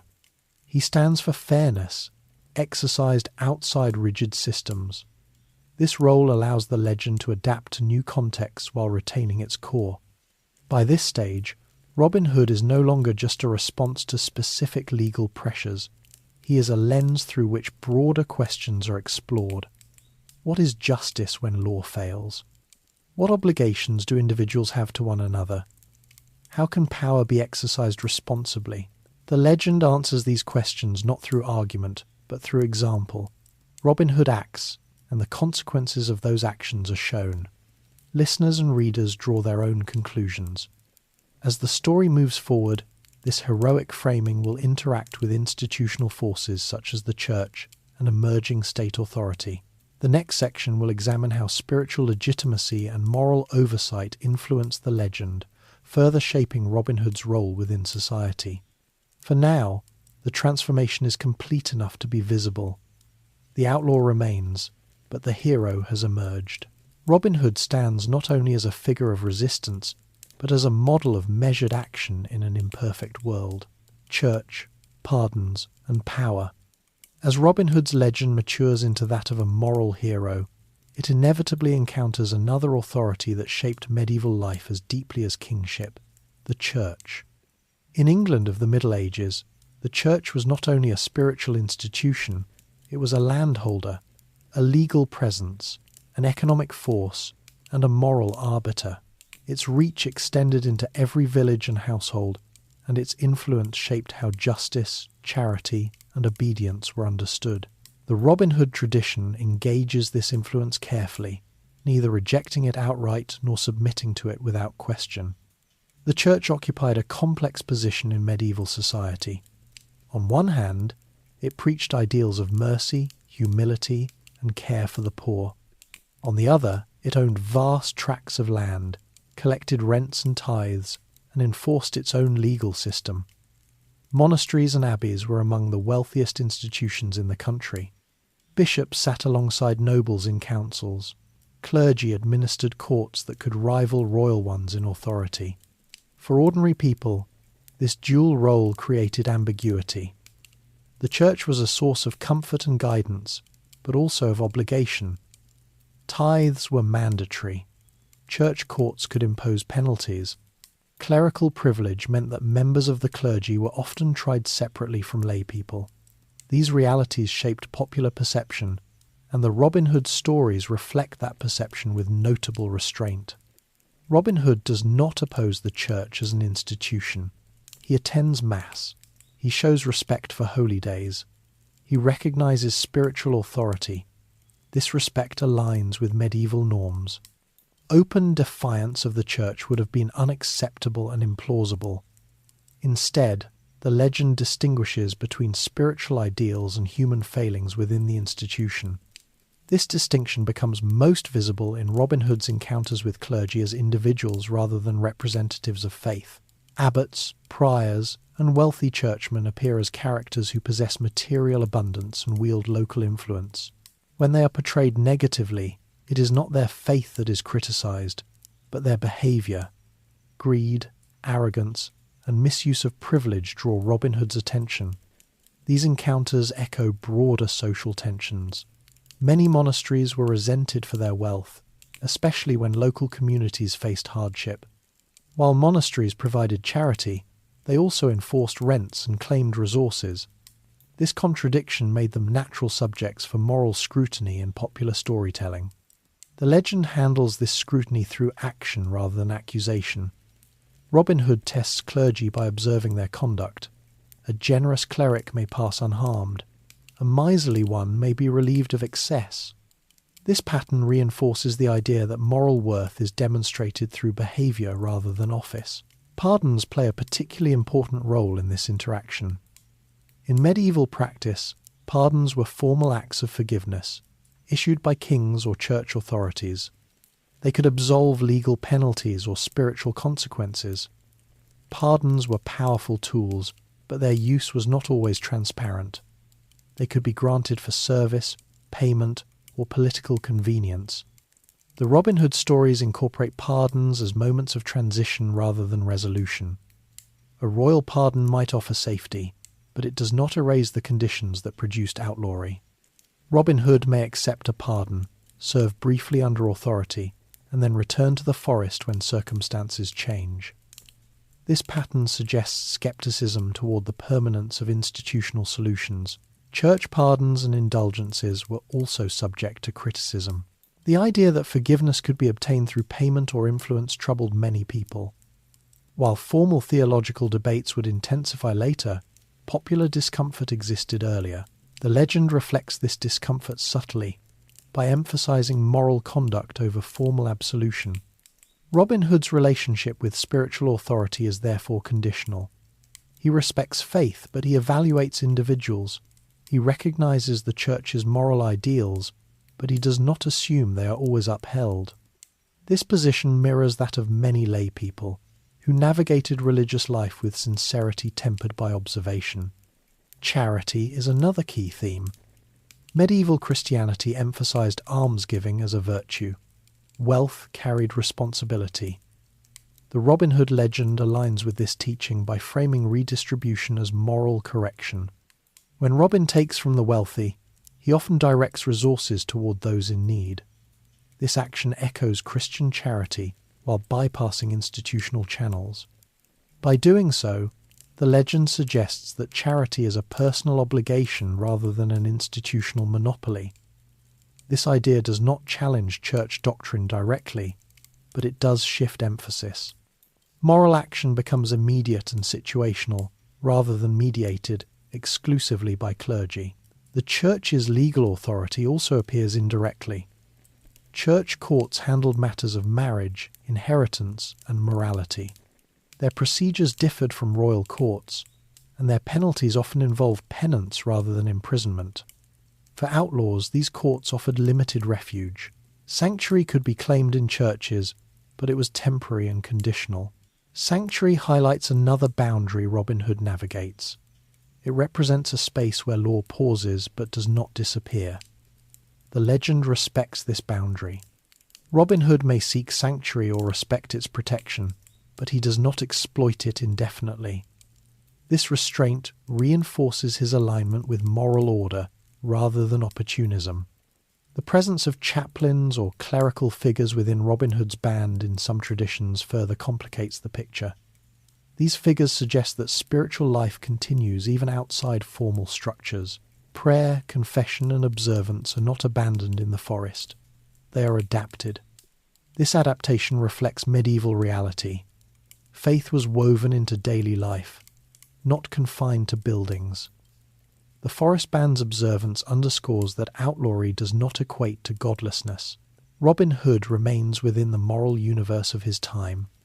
As the legend evolves, church authority becomes less central to conflict and more integrated into resolution. Clerical figures may witness reconciliation or endorse pardon. Their presence lends legitimacy to outcomes. This function reflects the church's role as moral witness rather than sole arbiter.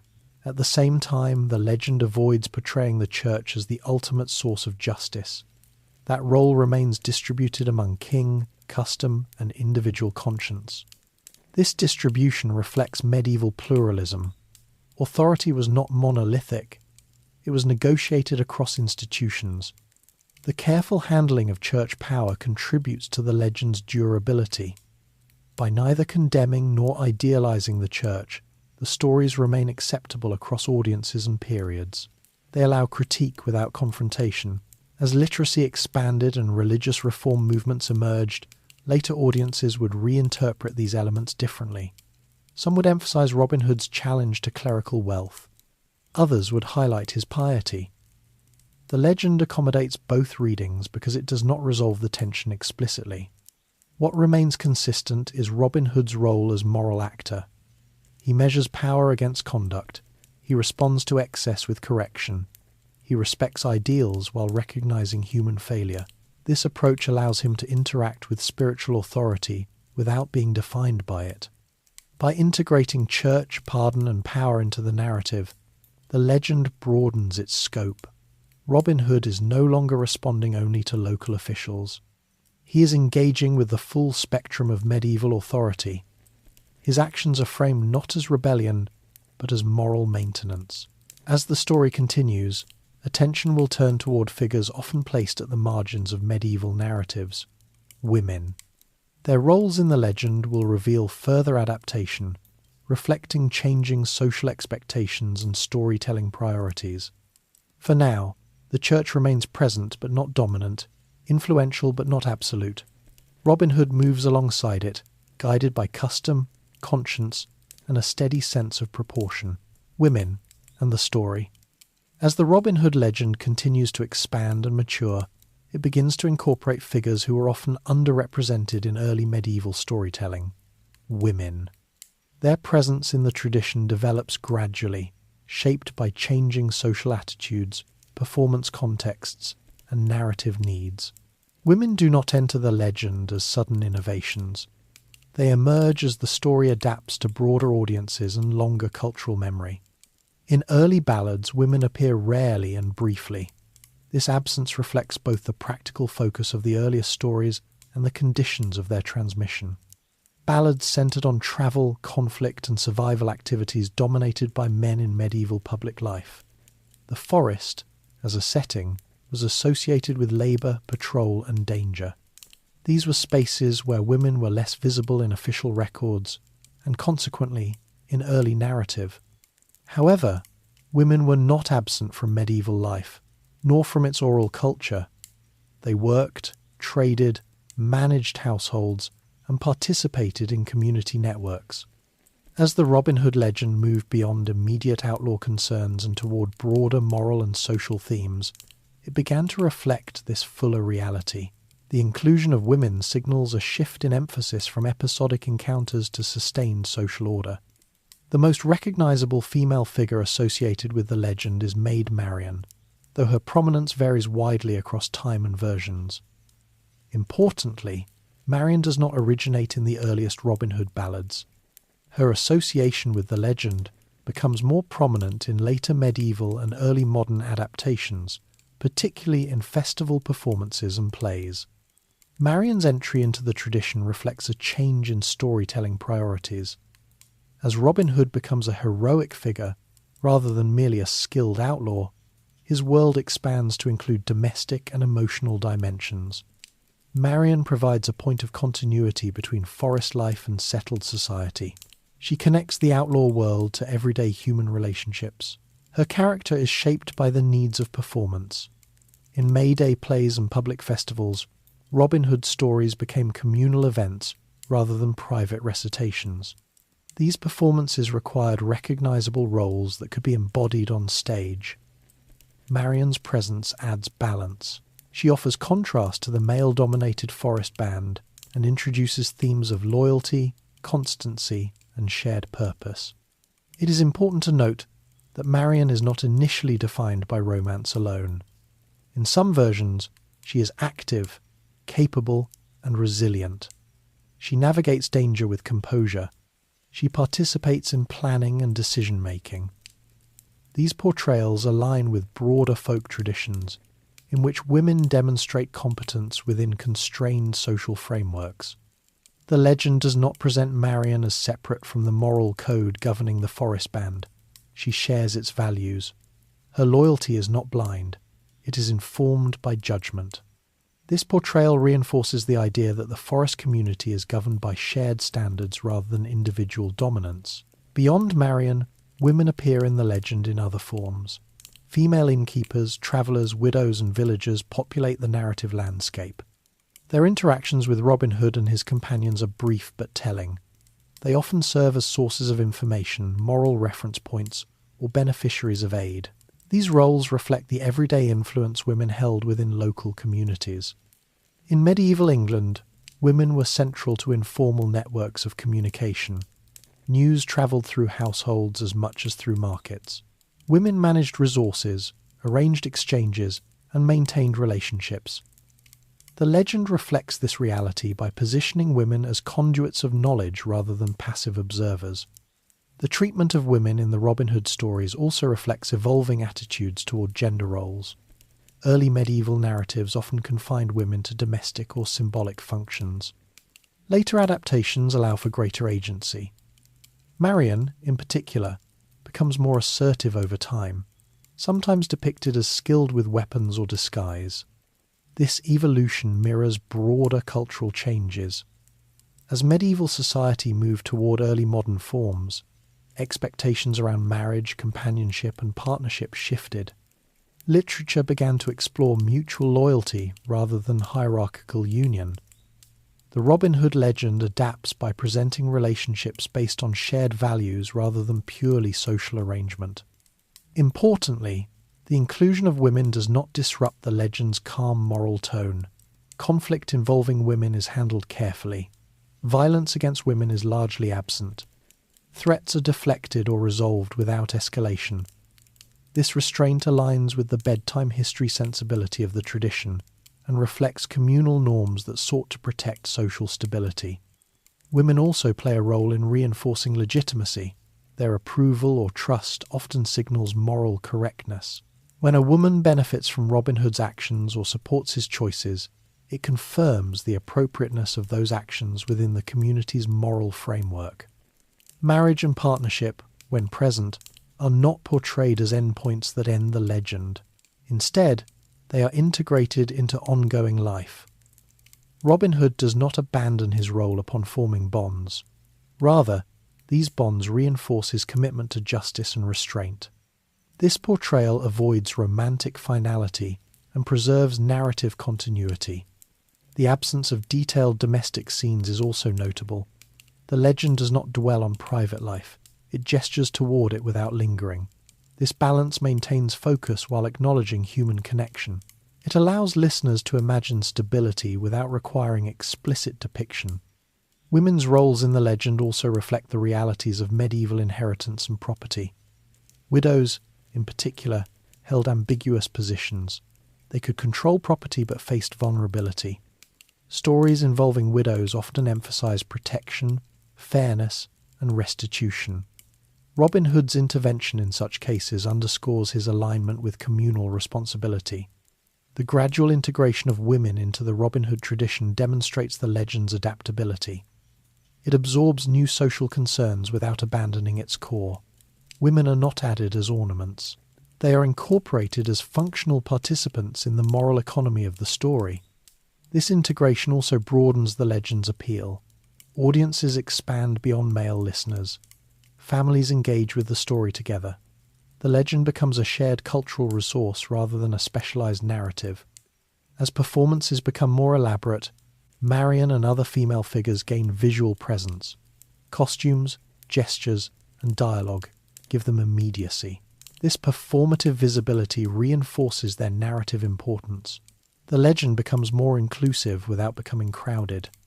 The presence of women also tempers the forest's image. It becomes not only a space of resistance, but a place where ordinary life can continue, albeit in altered form. This softening does not reduce tension. It enhances plausibility. A community that includes women is one that can endure. Over time, Marian's character becomes emblematic of partnership rather than dependency. She stands alongside Robin Hood rather than behind him.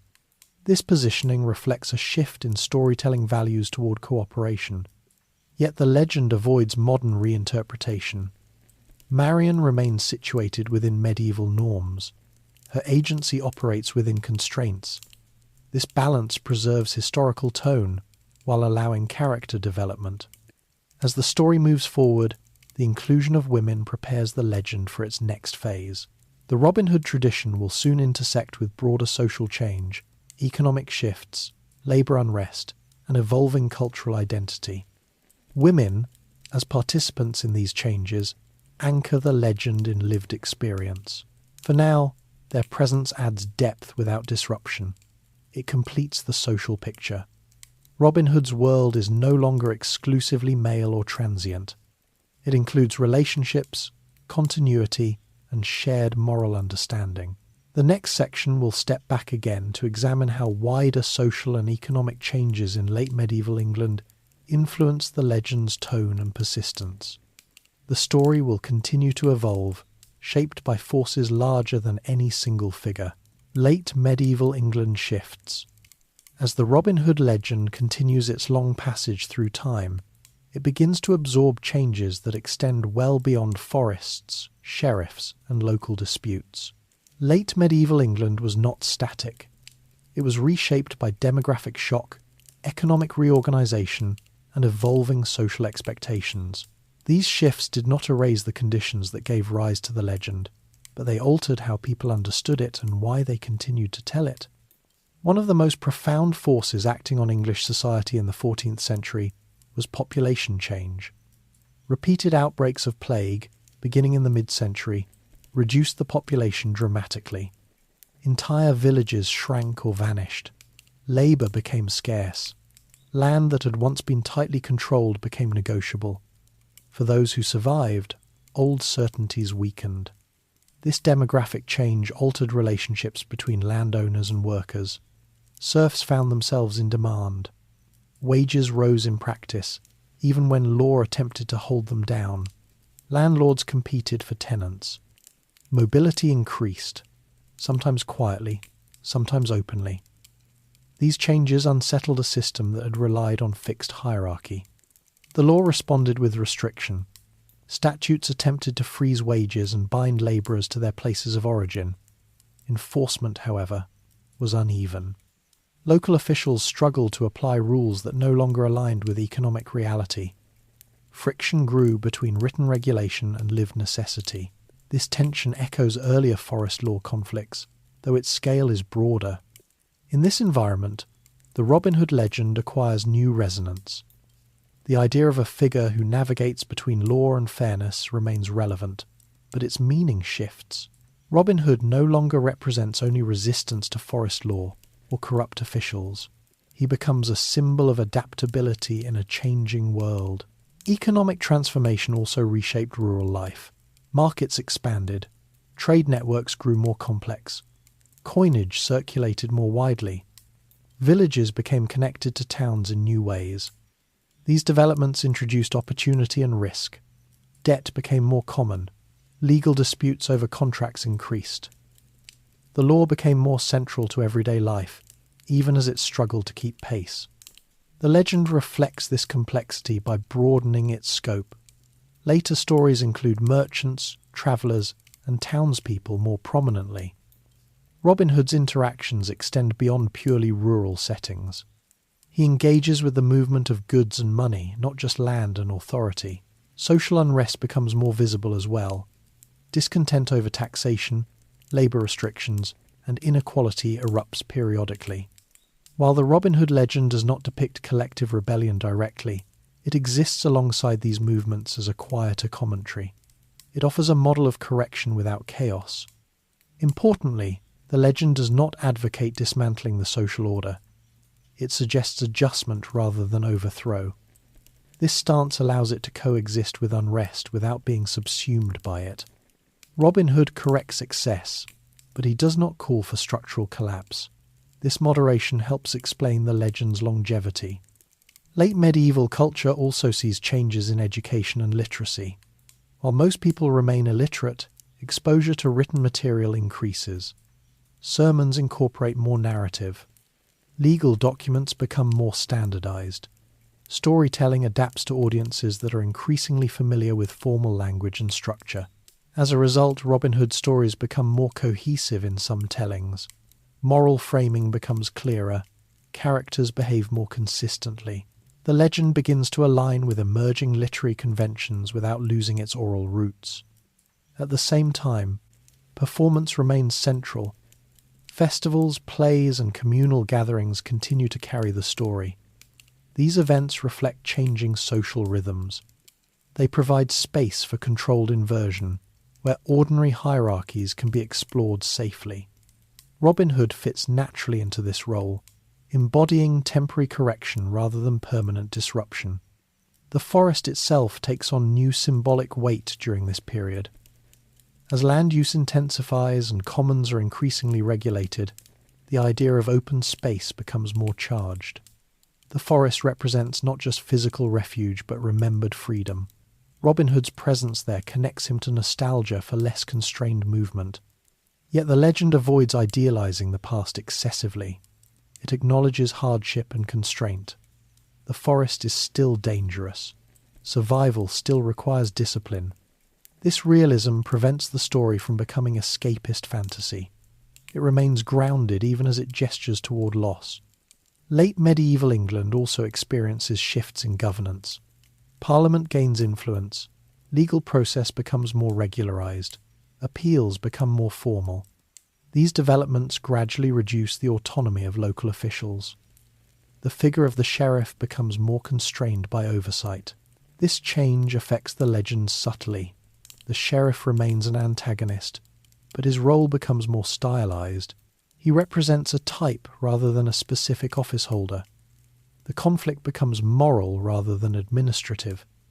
This abstraction allows the story to remain relevant even as institutions evolve. The church, too, undergoes transformation.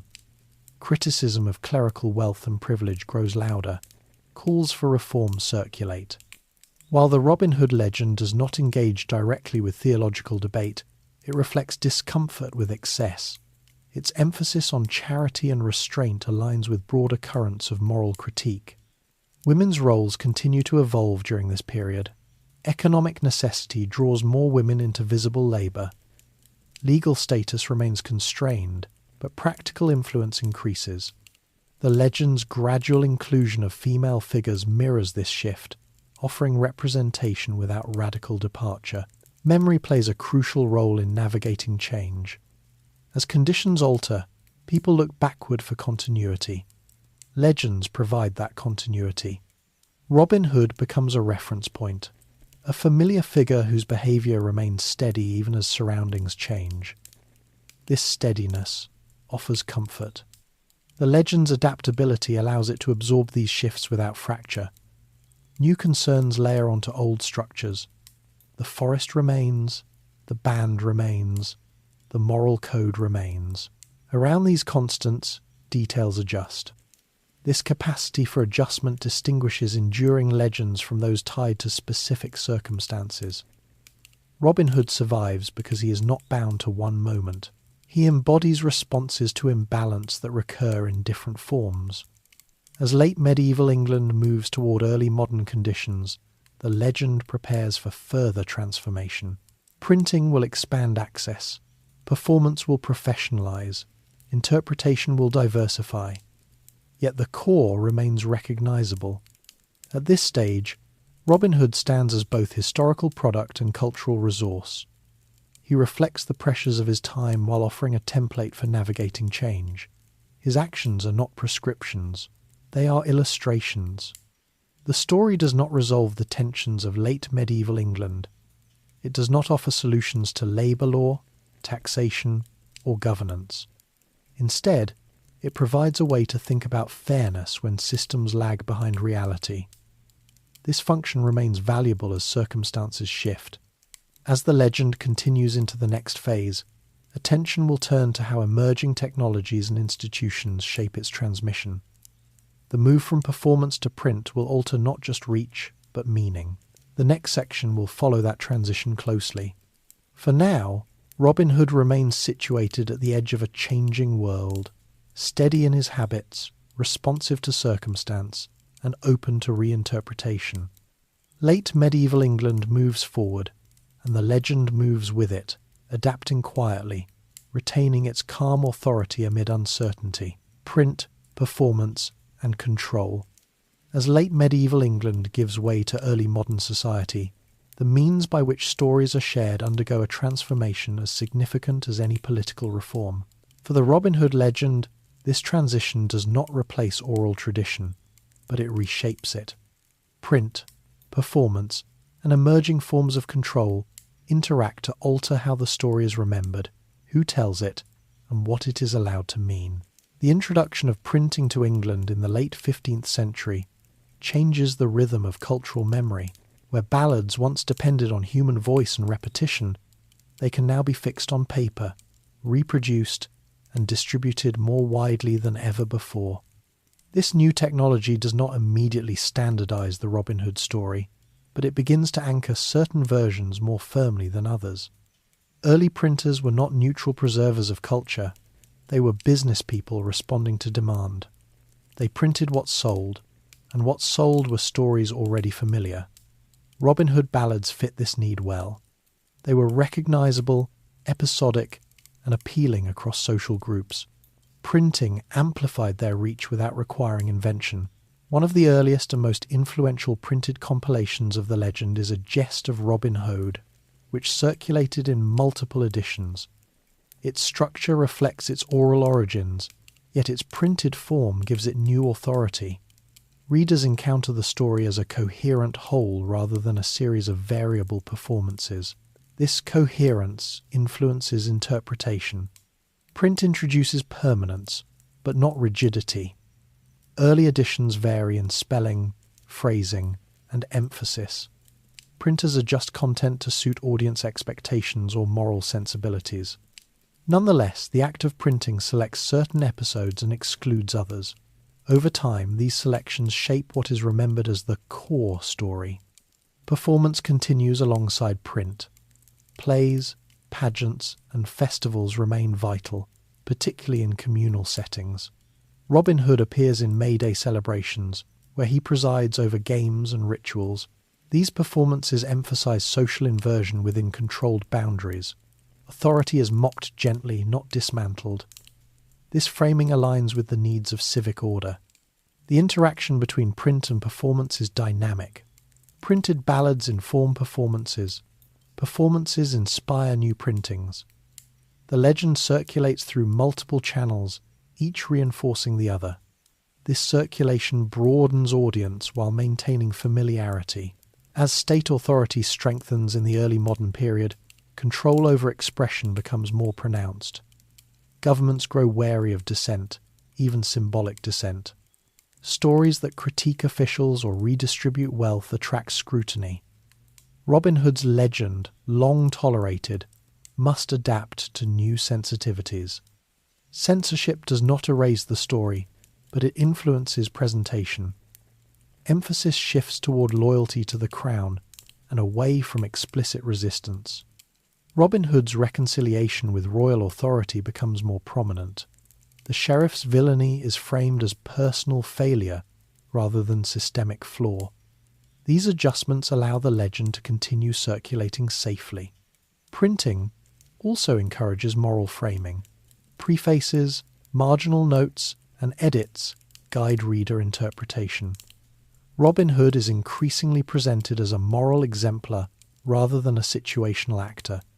His actions are explained as virtuous choices, aligning the story with emerging didactic literature. The standardization encouraged by print creates a recognizable character profile. Robin Hood's temperament stabilizes. His band becomes more consistent. Marion's role is clarified. These changes support repeat reading and performance, but they also narrow interpretive range. Yet control is never complete. Readers bring their own experiences. Performers adapt scripts. Local contexts inflect meaning. A printed ballad does not dictate reception.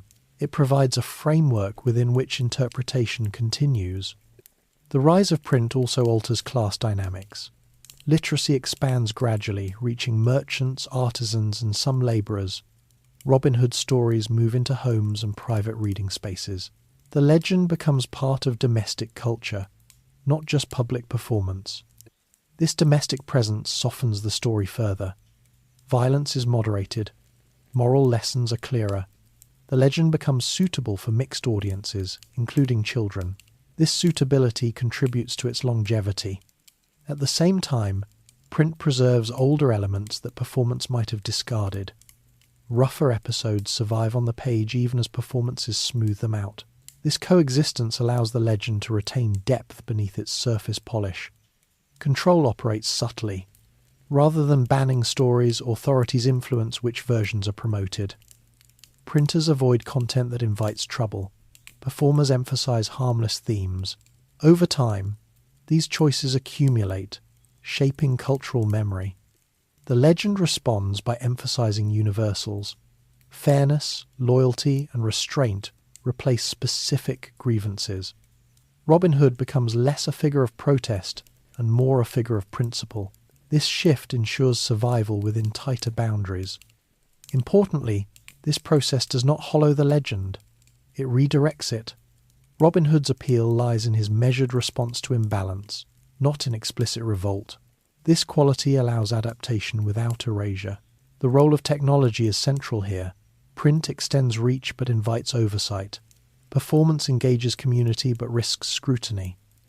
The legend navigates these constraints by remaining flexible. It offers multiple entry points and interpretations. As England moves deeper into early modernity, new forms of entertainment emerge. Professional theatre develops. Prose narratives expand. Robin Hood appears in new genres, each imposing different expectations. Yet the core remains recognisable. The balance between control and creativity defines this phase. Too much rigidity would fossilise the legend. Too much defiance would suppress it. Robin Hood persists because it occupies the middle ground, adjusting emphasis without losing identity. By the end of this period, the legend has become a cultural fixture. It is known across regions and classes. Its outlines are familiar even to those who cannot recount details. Print has made it durable. Performance has kept it alive. The next section will confront the question that print inevitably raises: history. As texts circulate and scholarship grows, readers begin to ask whether Robin Hood was real. The legend will face scrutiny, speculation, and attempts at verification, reshaping its meaning once again. For now, Robin Hood stands at the intersection of tradition and technology, shaped by new tools yet grounded in old patterns. Print and performance have not replaced memory. They have given it new forms, ensuring the story's continued presence in a changing world. Myth, history, and possibility. Once the Robin Hood legend becomes widely printed and repeatedly performed, a new question begins to surface with increasing insistence. Was there ever a real person behind the stories? This question arises not from the medieval world that first shaped the legend, but from later audiences who inherit both the tales and a growing interest in historical verification. As literacy expands and scholarship develops, curiosity shifts from moral meaning to factual origin. The legend is no longer only enjoyed, it is examined. The impulse to locate a historical Robin Hood is understandable. The stories feel grounded. They are set in real landscapes, involve recognisable institutions, and reflect authentic social tensions. Unlike mythical heroes whose actions defy physical limits, Robin Hood operates within plausible boundaries. He walks familiar roads, uses common tools, and responds to documented laws. This realism invites investigation. Early attempts to identify Robin Hood focus on names in medieval records. Court rolls, tax lists, and legal documents contain references to individuals with names resembling Robin Hood, Robhod, or Hobhod. These references appear across different counties and decades. Some are criminals, others are ordinary men. None can be conclusively linked to the legend as a whole. One reason for this difficulty is the commonness of the name. Robin was a popular diminutive of Robert.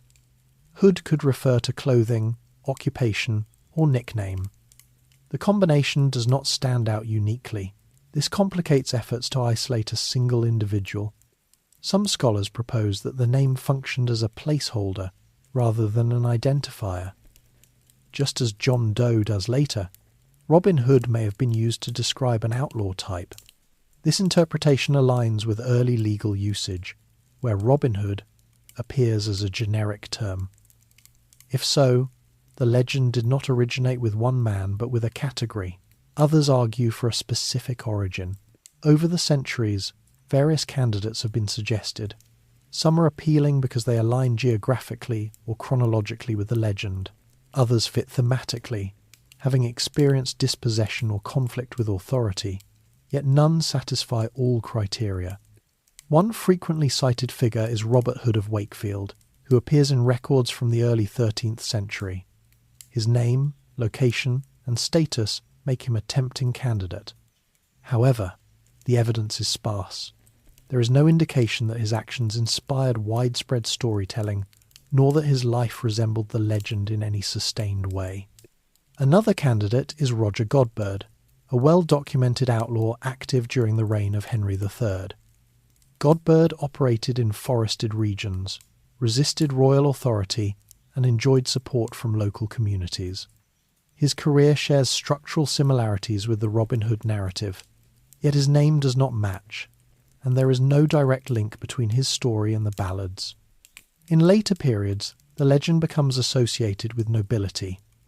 Some versions identify Robin Hood as the Earl of Huntingdon, a dispossessed noble wronged by royal authority.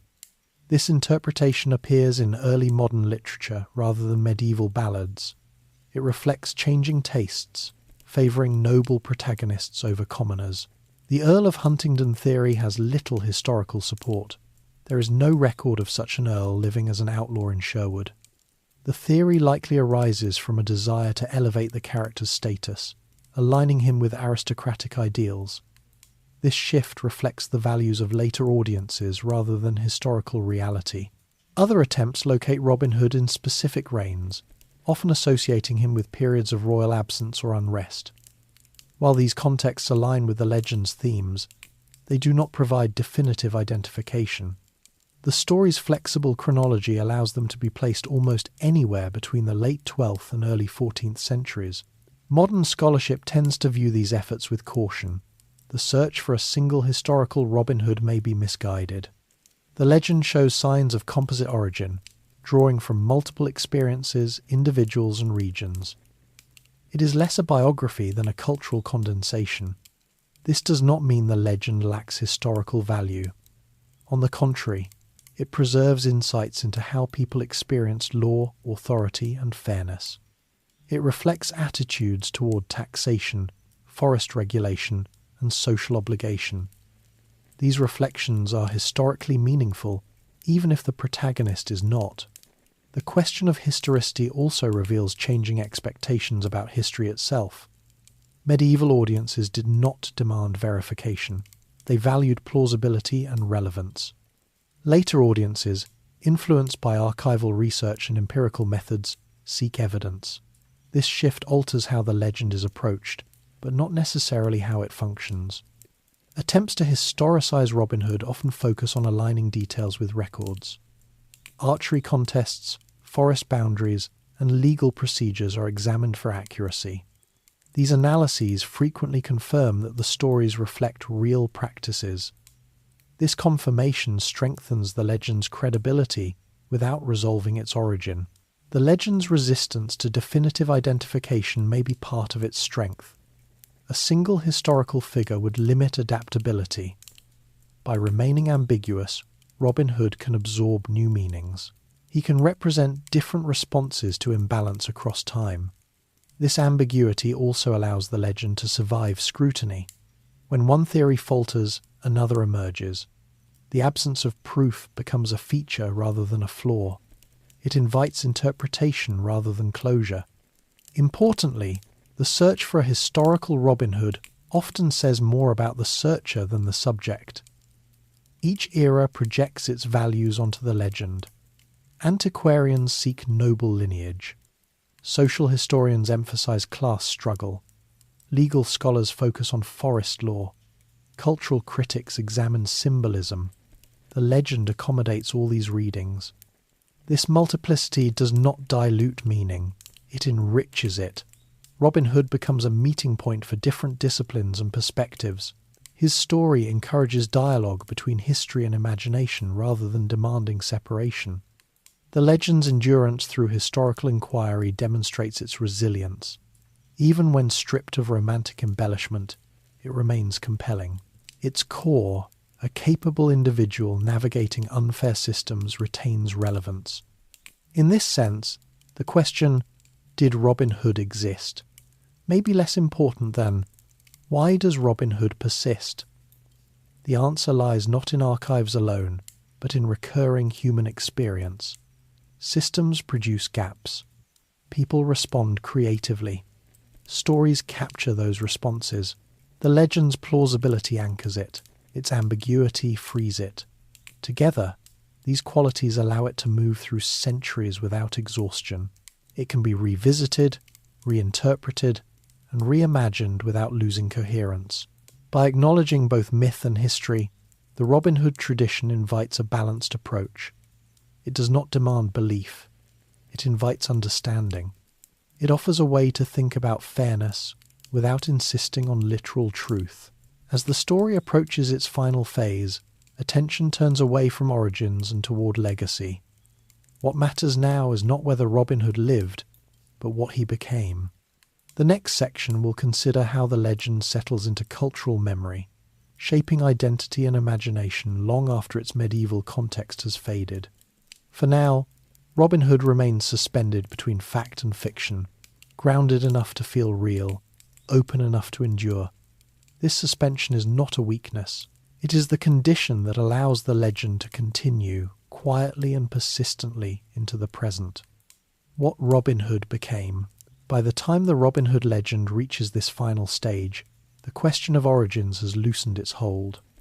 What matters now is not where the story began, but how it settled, how it found a stable place in cultural memory and continued to function long after the medieval world that shaped it had faded. Robin Hood becomes less a subject of inquiry and more a presence, familiar and dependable, returning whenever societies reflect on fairness, authority and restraint. This settling does not mean stagnation. The legend continues to move, but it moves within well-established boundaries. Its outlines are clear, a skilled figure at the margins of authority, a moral code rooted in custom rather than statute, a calm resistance to excess rather than a call to upheaval. These elements crystallize, forming a template that can be reused without explanation. As England moves further into the early modern period and beyond, the medieval conditions that produced the legend recede from daily experience. Forest law weakens. Sheriffs become bureaucrats rather than personal powers. Kings rule through institutions rather than presence. Yet the legend remains intelligible. Its relevance shifts from literal circumstance to symbolic meaning. Robin Hood becomes a reference point. When people speak of unfair advantage, they invoke his name. When they imagine the correction of imbalance without chaos, they recall his actions. This shorthand function marks the legend's transition from narrative to cultural vocabulary. Literature plays a central role in this transition. As novels, plays, and poems reinterpret the story, Robin Hood is adapted to new audiences and sensibilities. Each adaptation emphasizes different aspects: romance, adventure, morality. but the core remains intact. The forest is still present, even when relocated metaphorically. Authority is still tested, even when represented abstractly. Importantly, later retellings often smooth complexity. Ambiguity is reduced, motivations are clarified. This process makes the story accessible but also narrows it. Yet beneath these simplifications, earlier layers remain available. Readers and listeners can return to rougher versions when seeking depth. Education further embeds the legend. Robin Hood enters school curricula, children's literature, and popular retellings. He becomes a first encounter with historical storytelling for many. This role emphasizes clarity and reassurance. Violence is minimized. Moral outcomes are emphasized. The legend becomes part of moral formation rather than social critique. This educational framing does not erase earlier meanings. It preserves them in simplified form. Children learn that Robin Hood helps the poor and challenges unfair authority. As they grow older, they may rediscover the legend's complexity. The story matures alongside the audience. National identity also absorbs the legend. Robin Hood becomes associated with Englishness, not in a political sense, but in a cultural one. He represents a particular way of imagining justice, practical, restrained, sceptical of excess. This association strengthens during periods of reflection on national character. Yet the legend does not remain confined to one country. Translations, adaptations, and reinterpretations carry it outward. Robin Hood appears in global media, each time adjusted to local context. His core qualities translate easily. Skill, fairness, and resistance to abuse are widely intelligible. Modern adaptations often emphasize spectacle or romance, but even these retain the legend's moral axis. Robin Hood remains a figure who corrects imbalance without claiming authority. This restraint distinguishes him from revolutionary heroes or conquerors. He remains approachable. The endurance of this restraint is notable. In many cultures, stories of resistance escalate toward overthrow. Robin Hood's legend consistently avoids this endpoint. He does not seek to rule. He seeks to restore proportion. This limitation keeps the story from becoming dated. It avoids tying relevance to specific political outcomes. In times of social strain, the legend resurfaces with renewed energy. During debates over inequality, taxation, or corruption, Robin Hood's name is invoked. Not as a solution, but as a moral reference. He becomes a way to articulate dissatisfaction without demanding specific action. This function reflects the legend's origins. From the beginning, it offered commentary rather than instruction. It illustrated responses rather than prescribing them. This openness allows it to be reused without exhaustion. The forest itself undergoes transformation in these later readings. It becomes less a physical location and more a conceptual space. It represents distance from centralized power, room for judgment, and the possibility of alternative order. This abstraction allows the legend to operate even in urban or digital contexts. Robin Hood's companions also evolve. They become archetypes rather than individuals. Strength, loyalty, adaptability, and wit are embodied in figures whose names are familiar even when their stories are not recounted in full. This archetypal quality enhances recall. Women's roles continue to adapt. Marian becomes a partner rather than an accessory. Later interpretations explore shared leadership and mutual support. While these developments reflect modern sensibilities, they remain consistent with the legend's emphasis on cooperation. Historical ambiguity, once a challenge, becomes an advantage. The lack of a definitive origin allows the legend to remain flexible. It can be historicized or mythologized as needed. It can be treated as folklore, literature, or moral fable. Each approach reveals different aspects. Scholarly inquiry does not diminish the legend, it deepens it. By tracing influences, contexts, and variations, scholarship reveals how the story reflects real concerns. This reflection enhances appreciation rather than dispelling wonder. Robin Hood's endurance also reflects a broader pattern in cultural memory. Stories that survive do so because they meet recurring needs. The need to imagine fairness. The need to question authority without rejecting it entirely. The need to believe that skill and judgment can matter even when systems feel rigid. The legend does not promise resolution. It does not claim that imbalance can be eliminated. It suggests instead that response matters. That individuals, acting with restraint and awareness, can make a difference within limits. This modest claim feels realistic. It avoids disappointment. As modern societies grow more complex, this modesty becomes increasingly valuable. Grand solutions often fail. Small corrections persist. Robin Hood's actions exemplify this scale. They are local, specific, and temporary, yet meaningful. In this sense, the legend functions as a companion rather than a guide. It walks alongside history rather than directing it. It offers perspective rather than policy. This companionship explains its quiet authority. By the time the story reaches the present, Robin Hood is no longer bound to Sherwood or Barnsdale. He lives wherever people recognise unfair advantage and imagine correction without destruction. His tools change. His setting shifts. His code remains. The legend's calm tone contributes to its longevity. It does not shout. It does not demand allegiance. It invites reflection. This invitation suits bedtime history particularly well. It allows the listener to consider human patterns without urgency. Robin Hood's story ends not with triumph or defeat, but with continuity. He fades into the background, ready to reappear when conditions align. This fading is gentle. It respects the listener's need for rest rather than resolution. What remains after the telling is not a call to action, but a sense of balance. The idea that fairness can be pursued thoughtfully, that skill and judgment can temper power, that stories themselves can preserve wisdom quietly. This is what Robin Hood becomes, not a man to be found in records, but a figure to be recognised in moments of imbalance. Not a hero who conquers, but one who corrects. Not an origin to be proven, but a presence to be felt. In settling into this role, the legend completes its journey. It no longer needs to move forward in time. It waits, available, steady, and familiar, until it is needed again. Now, as the story comes to rest, allow the pace to slow. The forest grows quiet again.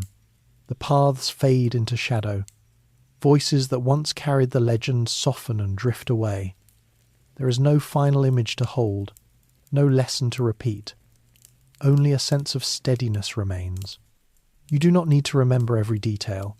Stories like this are not meant to be held tightly. They are meant to pass through gently, leaving behind a feeling rather than a record. If your thoughts begin to wander, let them. If sleep is already close, let it arrive without effort. The story has done its work simply by unfolding. Robin Hood does not stand at the end, waving or watching. He steps back into the background, where stories belong when they have been told well. The night continues quietly. Nothing more is required of you.